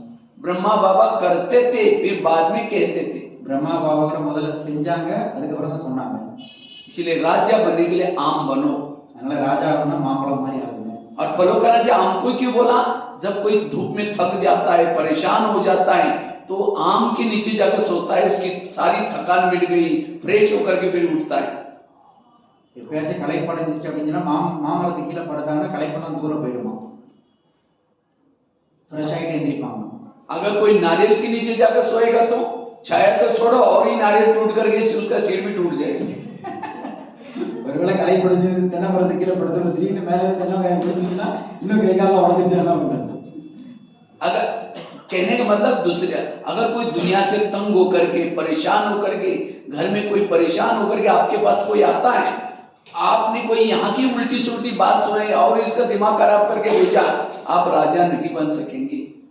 ஏற்கனவே அவங்க பிரச்சனையோட இருக்காங்க, குழப்பத்தோட இருக்கிறாங்க, அவங்க உங்ககிட்ட வந்து சொல்றாங்க, நீங்க இங்கே உள்ள பிரச்சனைகள் இந்த சமாச்சாரம் அவங்ககிட்ட சொல்றீங்க அப்படின்னா அவங்க டிஸ்டர்ப் ஆகிட்டு தான் போவாங்க. அப்போ நீங்க எப்படி ராஜா ஆக முடியும்? इसीलिए कोई रोता हुआ आपके पास आए, खुश होके जाए, समस्या लेकर के आए, समाधान करके जाए, दूसरे का दुख हारने वालों को कहेंगे राजा। நீங்க அடுத்தவங்களுடைய துக்கத்தை போக்கக்கூடியவங்களா இருக்கணும். அவங்க பிரச்சனையோட வருவாங்க, ஆனா அவங்க உங்ககிட்ட வந்து சமாதானம் ஆகிட்டு போகணும். அப்படிப்பட்ட நேச்சருடையவங்க தான் ராஜா ஆக முடியும். इसलिए राजा बनने के लिए आम बनो, नारियल मत बनो। அதனால ராஜா ஆகணும்னா மாம்பழம் மாதிரி ஆகுங்க, தேங்காய் மாதிரி ஆயிடாதீங்க. और जब आम को जब फल लगता है झुकता है, नारियल को फल लगता है तो बहुत दूर तक जाता है, ऊंचाई पर जाता है, नीचे गिरना पड़ेगा, नहीं झुकता है। झुकता है. வளைஞ்சு கொடுக்கும். இது மாம்பழம் வந்து கனிவாயிடுச்சு அப்படின்னா அது வளைஞ்சு கொடுக்கும், கீழே பணிஞ்சிடும். ஆனா இது மேல நிக்குது பாருங்க. इसी तरह कोई आपके अंदर कोई कला आ गई, विशेषता आ गई, गुण आ गई, तो अगर आपके अंदर झुकने के संस्कार हैं, वो है राजा। कहीं को तो कला आने के बाद, विशेषता आने के बाद और ही अभिमान आता है, अभिमान वाला कभी राजा नहीं बन सकता। नारियल है अभिमान का प्रतीक और आम है नम्रता का प्रतीक। தேங்காய் வந்து அபிமானத்தினுடைய ஒரு அடையாளம்னு சொல்லலாம், மாம்பழத்தை வந்து பணிவினுடைய அடையாளம்னு சொல்லலாம். அது வந்து எப்படின்னா இவங்ககிட்ட என்னென்ன விசேஷ தன்மைகள் வருது, ஆனா அவங்க பணிஞ்சிட்டே போவாங்க. அது வந்து மாம்பழத்தினுடைய நேச்சர். என்கிட்ட ஏதாவது ஒரு விசேஷ தன்மை இருந்துச்சுன்னா அபிமானத்துல உயர்வா இருக்காங்க அப்படின்னு சொன்னா அது வந்து தேங்காயினுடைய நேச்சர். इसीलिए कहते हैं भगवान को प्रसन्न करना है तो नारियल को तोड़ो। அதனாலதான் பகவானை திருப்தி கொடுத்தா தேங்காய் உடைங்கன்னு சொல்றாங்க. அதனால தேங்காய் உடைச்சு नारियल जो हमारे अंदर रियल नहीं है, पुराने संस्कार है, ओरिजिनल रियलिटी नहीं, उसको तोड़ो, छोड़ो। பகவான் எப்ப திருப்தி அடைவார் அப்படின்னு சொன்னா நம்மகிட்ட இல்ல நாரியல் அப்படின்னா நான் அப்படின்றது ஹிந்தி வார்த்தை, ரியல்ன்றது இங்கிலீஷ் வார்த்தை எடுத்துக்கோங்க. என்னுடைய உண்மை இல்லாத தன்மையெல்லாம் உடைச்சிடணும், அப்பதான் பகவான் திருப்தி அடைவாரு. அதுக்குதான் தேங்காய் உடைச்சிட்டு இருக்காங்க. वैसे तो नारियल भी बहुत विशेष होता है। नारियल जब कोरोना काल हो गया तो एक एक नारियल की कीमत 400-500 रुपए हो गई थी, क्योंकि बहुत सारे पेशेंट हो गए थे। இப்போ கொரோனா டயத்தில் வந்து அந்த தேங்காய்க்கு அவ்வளோ வேல்யூ வந்துச்சு. ஒரு தேங்காய் 300-400 அப்படின்லாம் ஜாஸ்தி ரேட்ல வந்துச்சு. क्योंकि नारियल का तो पानी पीने के बाद, अंदर का खोबरा खाने के बाद वो कई बीमारियां ठीक हो जाती। அந்த இளநீ குடிக்கிறதுனால, அந்த இளநீ பின்னாடி அந்த இது சாப்பிடும் இல்லையா, அதனால நிறைய நோய்கள் குணமாகுது. लेकिन नारियल का वो खोबरा निकालने के लिए, पानी पीने के लिए ऊपर जो कवच होता है कड़क, उसको तोड़ना पड़ता है। ஆனா உள்ளுக்கு இருக்கிற இளநியை சாப்பிடணும் அப்படின்னா மேல இருக்கிற ரஃப் அந்த சர்ஃபேஸை நம்ம நீக்கணும் இல்லையா. एक्चुअली नारियल ये आत्मा का प्रतीक, நான் தேங்காய்ன்றது ஆத்மாவுடைய ஒரு உதாரணம் தான். ये आत्मा में 3 ये होते हैं मन, बुद्धि और संस्कार। ஆத்மால மூணு சொல்றோம், மனம் புத்தி சம்ஸ்காரம்னு சொல்றோம் இல்லையா. तो नारियल को भी 3 होल होते हैं। நாரியில கூட தேங்காயில கூட மூணு கண்ணு இருக்கும் இல்லையா. नारियल का आत्मा का कलर केसरी है, नारियल का भी कलर केसरी है, yellow, light yellow. Light yellow. ஆத்மாவுடைய கலர் கூட லைட் எல்லோன்ற மாதிரி சொல்லப்படுதான். அதே மாதிரி தேங்காயோடைய கலரும் அப்படிதான் இருக்கும். इसलिए हमने क्या किया है, नारियल को लाकर के केवल मूर्ति के सामने रखते नहीं, उसको तोड़ते हैं, उसका पानी डालते, कहते भगवान प्रसन्न हो गया। இப்போ தேங்காய் மட்டும் கொண்டு வந்து வச்சா மட்டும் பகவான் திருப்தி அடைஞ்ச மாட்டார். அதை வந்து உடைச்சிட்டு அந்த தண்ணியை அவர் கொடுக்குற மாதிரி இது பண்ணுவாங்க இல்லையா, அப்பதான் அவர் திருப்தி அடைவார். इसी तरह हमने भी अपना आत्मा रूपी नारियल लाकर शिव जी के सामने रखा है। यहाँ आते हैं, इसी बाबा प्रसन्न नहीं होगा, उसको तोड़ो, ओरिजिनल संस्कार बाहर निकालो, तब बाबा प्रसन्न होगा। இப்போ நம்ம ஆத்மான்னு புரிஞ்சுட்டோம், பாபா முன்னாடி இருந்துடுறோம், பாபா வந்து நான் ஆத்மான்னு தெரிஞ்சுக்கிட்டேன் அப்படின்றதுனால பாபா திருப்தி அடைய மாட்டாரு. உங்களுக்கு உள்ள தேங்காய் பீஸ் உடைக்கணும், உடைச்சி உள்ள ஒரிஜினல் நேச்சரை வெளிப்படுத்தினீங்கன்னா தான் பாபா திருப்தி அடைவார். और उद्घाटन करते समय नारियल जब तोड़ते हैं, एक धक से टूटेगा तो कहेंगे हाँ शुभ काम है, अच्छा काम होने वाला, शुभ मुहूर्त है। இப்ப நல்ல காரியம் நடக்குதுன்னா தேங்காய் உடைக்கிறாங்க, உடைஞ்சிச்சுன்னா சுபமா நினைக்கிறாங்க. 4-5 मारा तो भी टूटा नहीं तो कहेंगे ये कुछ गड़बड़ी वाला है, ये मुहूर्त ठीक नहीं। நாலஞ்சு தடவை உடைச்சு கூட உடையல அப்படின்னு சொன்னா முகூர்த்தம் சரியில்லைன்னு சொல்றாங்க. इसी तरह लंबा समय तक ज्ञान में चल रहे हैं तो भी अंदर के ओरिजिनल संस्कार बाहर नहीं निकले, इसका मतलब इसका पद ऊंचा नहीं है। இப்ப ஞானமா இருக்கிறது வந்து ரொம்ப வருஷம் ஆச்சு, ஆனாலும் கூட அவங்களோட உள்ள அந்த பரிவர்த்தனைல அவ்வளவு மாற்றம் வரல, சுபமான மாற்றம் வரலன்னா அப்புறம் அதனால உயர்ந்த பதவி கிடைக்காது. इसलिए इस 2022-23 में अपना नारियल तोड़ो। 2023 தேங்காய் உடைச்சிருங்க. नारियल नहीं तोड़ेंगे तो बाबा प्रसन्न नहीं होगा। நீங்க தேங்காய் உடைக்கலாம் பாபா வந்து மகிழ்ச்சி அடைய மாட்டார். அதனால எல்லாரும் தேங்காய் உடைங்க. और इसीलिए चैतन्य आप लोगों के पास नारियल भी है, आम भी है, दोनों भी दिखाई पड़ते हैं। உங்க இந்த சைடுல பாத்தீங்கன்னா தேங்காய் தென்னை மரமும் இருக்கு, மாமரமும் இருக்கு. इसलिए राजा बनने के लिए ये तोड़ने का आधार है, इसके लिए स्वराज्य अधिकारी बनो, जितना स्वराज्य अधिकारी बनेंगे उतना राजा बनेंगे। நீங்க தேங்காய் உடைக்கிறதுன்னு அர்த்தம் என்னன்னா நீங்க சுயராஜ்ய அதிகாரி ஆகிறதுன்னு அர்த்தம். எவ்வளவு சுயராஜ்ய அதிகாரி ஆகிறீங்க அவ்வளவு நீங்க பலன் அடைவீங்க. और मुझे स्वराज्य अधिकारी बनना है, उसके लिए आत्मिक स्थिति का अभ्यास और आत्मिक स्थिति बनाने का आधार है अमृतवेला का योग। நீங்க சுயராஜ்ய அதிகாரி ஆகணும்னா ஆத்மீக ஸ்திதியினுடைய பயிற்சி தேவை. அந்த ஆத்மீக ஸ்திதியினுடைய பயிற்சி உருவாக்குறதுக்கு ஆதாரமே அமிர்த வேலை யோகா தான். अमृत वेला जो अच्छी तरह अलर्ट होकर के करता है उसकी सारा दिन आत्मिक स्थिति रखते हैं, और जिसकी आत्मिक स्थिति है सारा दिन इंद्रिया अपनी अपनी ड्यूटी एक्यूरेट करते हैं। யார் அமிர்த வேலை வந்து அதாவது அக்யூரேட்டா பண்றாங்க அவங்களுக்குள்ள ஆத்மீக அந்த ஸ்திதி நிலைச்சிருக்கும். ஆத்மீக ஸ்திதி நிலைச்சிருக்கிறவங்க இந்திரியங்கள் கரெக்டாவே ஃபுல்லே ஒழுங்கா வேலை பார்த்துட்டு. जैसे घर में कोई बड़ा होता है तो छोटे लड़ेंगे नहीं, आपस में चुपचाप बैठेंगे। अगर घर में कोई बड़ा नहीं तो बच्चे आपस में लड़ते रहते हैं। எப்படி ஒரு வீட்ல வந்து பெரியவங்க இருந்தாங்கன்னா சின்ன பிள்ளைங்க சண்டை போட மாட்டாங்க, இல்லைன்னா சண்டை போட்டுட்டு இருப்பாங்க. इसी तरह शरीर भी घर में आत्मा का भान है, सारी इंद्रियां चुपचाप रहेंगी, कोई झगड़ा आपस में मनमानी नहीं करेंगे। इसलिए आत्मिक स्थिति में बाबा कहते रहो तो स्वराज्य अधिकारी बनेंगे। இப்போ அதே மாதிரி நம்ம ஆத்மா இந்த சரீரத்துல வந்து பெரியார் தான் நம்ம அந்த மாதிரி இருக்கும்போது நம்மளுடைய சுயத்துல நிலைச்சிருக்கும் போது இந்த இந்திரியங்கள் எல்லாமே சொன்னபடி கேட்கும், தங்களுக்குள்ள சண்டை போட்டுக்காது, சொன்னபடி கேட்காம நடந்துக்காது, கரெக்டா இருக்கும். एक राजा था, अमृतवेला का कितना महत्व है। एक राजा था, बहुत मशहूर था, बुद्धिमान। ஒரு ராஜா வந்து பெரிய புத்திசாலின்னு வச்சுக்கோங்க. तो एक बार एक सन्यासी उस राजा के पास गया तो देखा राजा मशहूर फेमस क्यों है, तो उसकी सारी दिनचर्या देखी, लेकिन उसको पता ही नहीं चला कि राजा मशहूर फेमस क्यों है। ராஜா வந்து ரொம்ப ஃபேமஸானவரா இருக்காரு, சன்னியாசி பாக்குறாரு, இவருக்கு இவ்வளவு மதிப்பு ஃபேமஸ் எப்படி ஆனாரு அப்படின்னு பாக்குறாரு. लेकिन उसने एक बार उसकी दिनचर्या पर ध्यान दिया। राजा रोज सवेरे जल्दी उठता है, हर एक के पास जाता है, गुड मॉर्निंग, कैसे हो, क्या हो, सबकी पूछताछ करता है। और इसीलिए राजा जल्दी उठने के कारण सारे मंत्री प्रजा ये सब अलर्ट रहते हैं। அந்த ராஜாவுடைய தினச்சரியத்தை வந்து அவர் போய் அந்த சன்னியாசி பார்த்தாரு, எதுக்காக இவர் இவ்வளவு ஃபேமஸ் ஆனாரு அப்படின்னு பார்த்தா காலையில சீக்கிரம் எழுந்திரிச்சு எல்லாரையும் பார்த்து குட் மார்னிங், நல்லா இருக்கீங்களா, சௌக்கியமா அப்படின்ற மாதிரி விசாரிக்கிறார். ராஜாவே காலையில சீக்கிரம் எந்திரிக்கிறாருன்னா அங்க இருக்கிற மந்திரிகள் கீழே இருக்கிறவங்க எல்லாம் எந்திரிச்சுதான். तो कुछ समय के बाद पता चला वो राजा कंगाल हो गया। கொஞ்ச நாளுக்கு அப்புறம் ராஜா எளிமையாயிட்டாரு. फिर वही सन्यासी उसके पास गया, देखा कि राजा कंगाल क्यों हो गया, पूरा बहुत जांच पड़ताल किया लेकिन कुछ पता ही नहीं चला। இப்போ திடீர்னு திருப்பி ஒரு அந்த சன்னியாசி வராரு, இவ்வளோ ஃபேமஸாக இருந்த நீங்க திடீர்னு எப்படி எல்லாத்தையும் இழந்து போய் நிற்கிறீங்க அப்படின்னு அந்த சன்னியாசி கேட்டாரு. लेकिन एक बात समझ में आई, पहले जब आया था वो जल्दी उठता था और इसीलिए सब कुछ ठीक, लेकिन राजा देरी से उठने के कारण राजा के महल में चोर घुसते थे, इधर का माल उधर करते थे, मंत्री भी इधर का माल उधर करता था। तब समझ में आया कि अच्छा राजा सोने के कारण एक प्रॉब्लम हो रहा है। அப்புறம் என்னன்னு பார்க்கும்போது ஏன் ராஜா வந்து எல்லாத்தையும் இழந்து ஏழ்மையாயிட்டார் அப்படின்னு பார்த்தா, ராஜா வந்து சீக்கிரம் எந்திரிக்கிற பழக்கத்தை மாதிரி லேட்டாக எந்திரிக்கிற பழக்கம் ஆயிடுச்சு. இவர் லேட்டாக எந்திரிக்கிறதுனால அங்கே இருக்கிற மந்திரிகள் வந்து இங்கே உள்ள பொருள் அங்கே மாற்றிக்கிறது, அங்கே உள்ள பொருள் இங்கே மாற்றிக்கிறது, இப்படியே பண்ணி பண்ணி இல்லாமல் ஆயிடுச்சு. எல்லாமே திருட்டு போயிடுச்சு. அந்த மாதிரி ராஜ்யத்தில் எல்லாமே இழந்துட்டாரு. तो सन्यासी को लगा कि अब क्या करे, राजा जल्दी उठे, उसके लिए क्या उपाय करे, सोच रहा था। இப்போ சன்னியாசியை கேட்குறா, சீக்கிரம் எந்திரிக்க என்ன பண்ணணும், உபாயம் சொல்லுங்கன்னு கேட்குறாராம். तो जाकर के राजा को कहता, राजन अपने महल के पास एक हंस आता है, जिसकी नजर उस हंस के ऊपर पड़ेगी सारे संसार में फेमस हो जाएगा। हंस स्वान, அதாவது உங்களுடைய அரண்மனையில் வந்து ஒரு அன்னப்பறவை வந்துச்சுன்னா அதனுடைய பார்வைப்பட்ட எல்லாமே சரியாயிடும் அப்படின்னு சொன்னாராம் அந்த சன்னியாசி. तो राजा कहता, हाँ मुझे भी फेमस होना है। कहता है तो हंस को देखना पड़ेगा। कहता है कोई बात नहीं, कल से देखूंगा।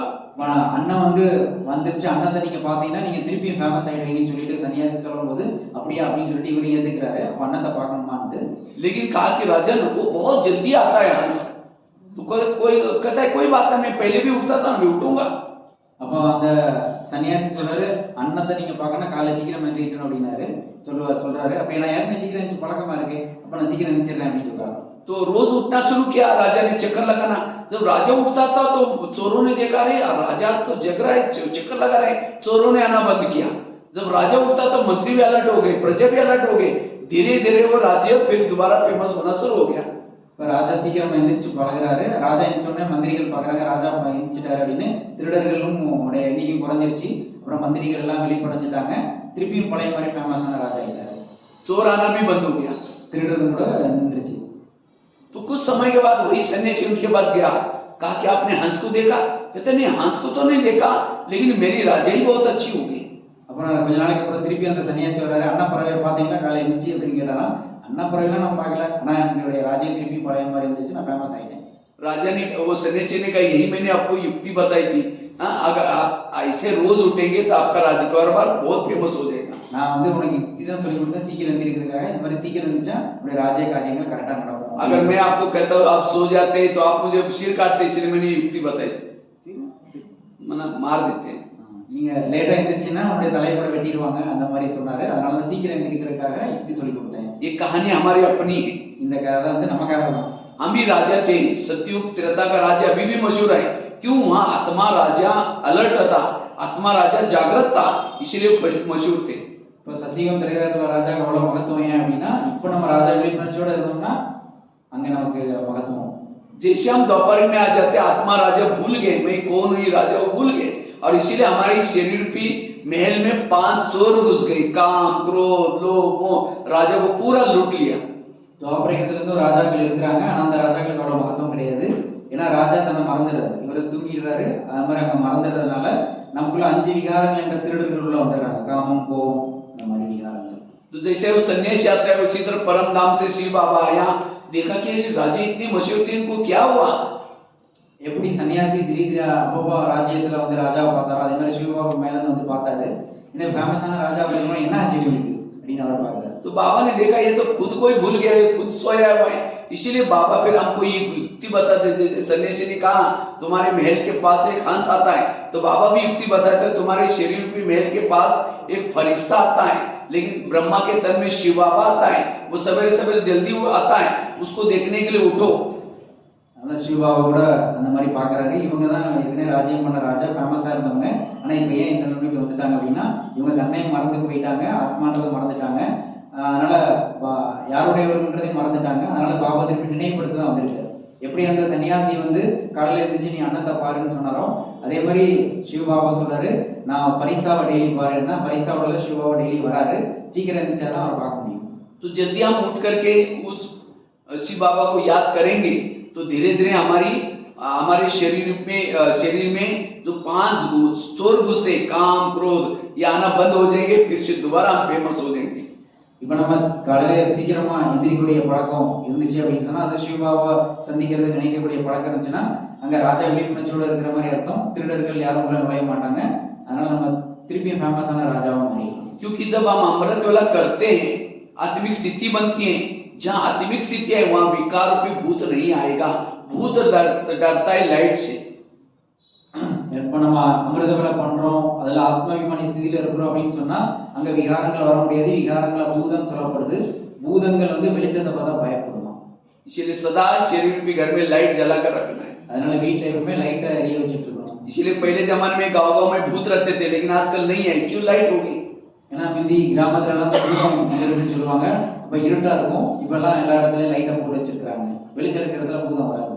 इसलिए राजा बनने का पुरुषार्थ करना है। इसके लिए कैसे दरबार लगाना है, कैसे सजा देनी है, कैसे शिकार करनी है, आम की तरह संस्कार बनाना है, कई बातों के ऊपर चर्चा की। तो आप जरूर राजा बनेंगे। मुझे लगता है बहुत गहरा टॉपिक है।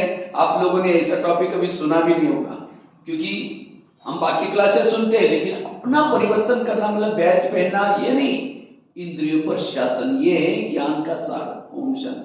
இந்த ஞானத்தினுடைய சாரம் என்னன்னா, நம்ம வந்து பாபா குழந்தைகிட்டம் பேட்ஜ் போட்டிருக்கிறோம், அது மேட்டர் கிடையாது. நம்ம சுயத்தினுடைய இந்திரியங்கள் மீது எவ்வளவு ராஜ்யம் பண்ணிட்டு இருக்கிறோம், அதான் விஷயமே.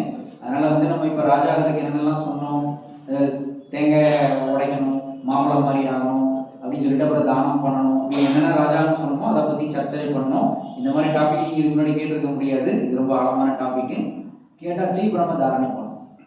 इसको प्रैक्टिकल में करना, रोज दरबार लगाना, चेक करना कौन सा इंद्रिय हमको धोखा देते हैं, उसको सजा देना, तो सहज आप परिवर्तन कर सकेंगे। நீங்க இந்த கேட்ட விஷயங்களை நடைமுறைப்படுத்தணும். டெய்லி வந்து தர்பார் கூட்டி எந்த இந்திரியங்கள் நம்மளோட சொன்னபடி கேட்கலையோ அதுக்கு தண்டனை கொடுக்கணும். ஆட்டோமேட்டிக் நம்ம வந்து சுய பரிவர்த்தன் ஆயிடுவோம். अभी हम जो 15-20 मिनट योग करेंगे। बाकी कल सवेरे भी अगर आप लोग आते हैं, कल सवेरे क्लास करेंगे। बहुत अच्छा, कल का सवेरे का भी अच्छा टॉपिक है। हम व्यर्थों से मुक्त कैसे बने, उसके बारे में करेंगे। நாளை காலையில வந்து வீணான வீட்டிலிருந்து எப்படி விடுபட்டு இருக்கிறது அதை பத்தி டாபிக்ல நம்ம கிளாஸ். बहुत अच्छी क्लास है, क्योंकि हमारे संकल्प शक्ति कैसे हम बचाए और पॉजिटिव कैसे रहे। क्योंकि पॉजिटिव का सारा आधार है, योग का, धारणा का, सबका आधार है पॉजिटिव थिंकिंग।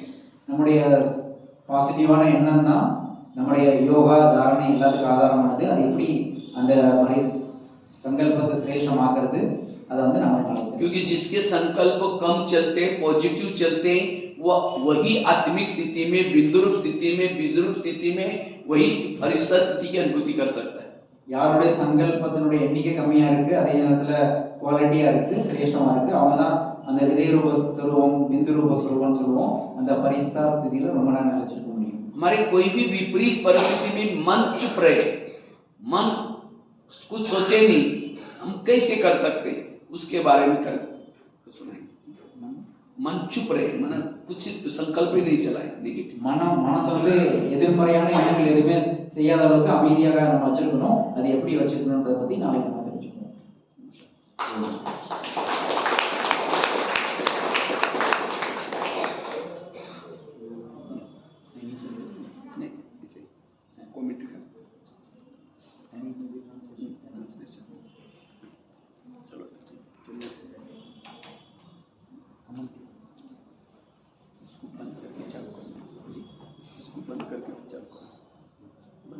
बंद करके फिर चालू करो।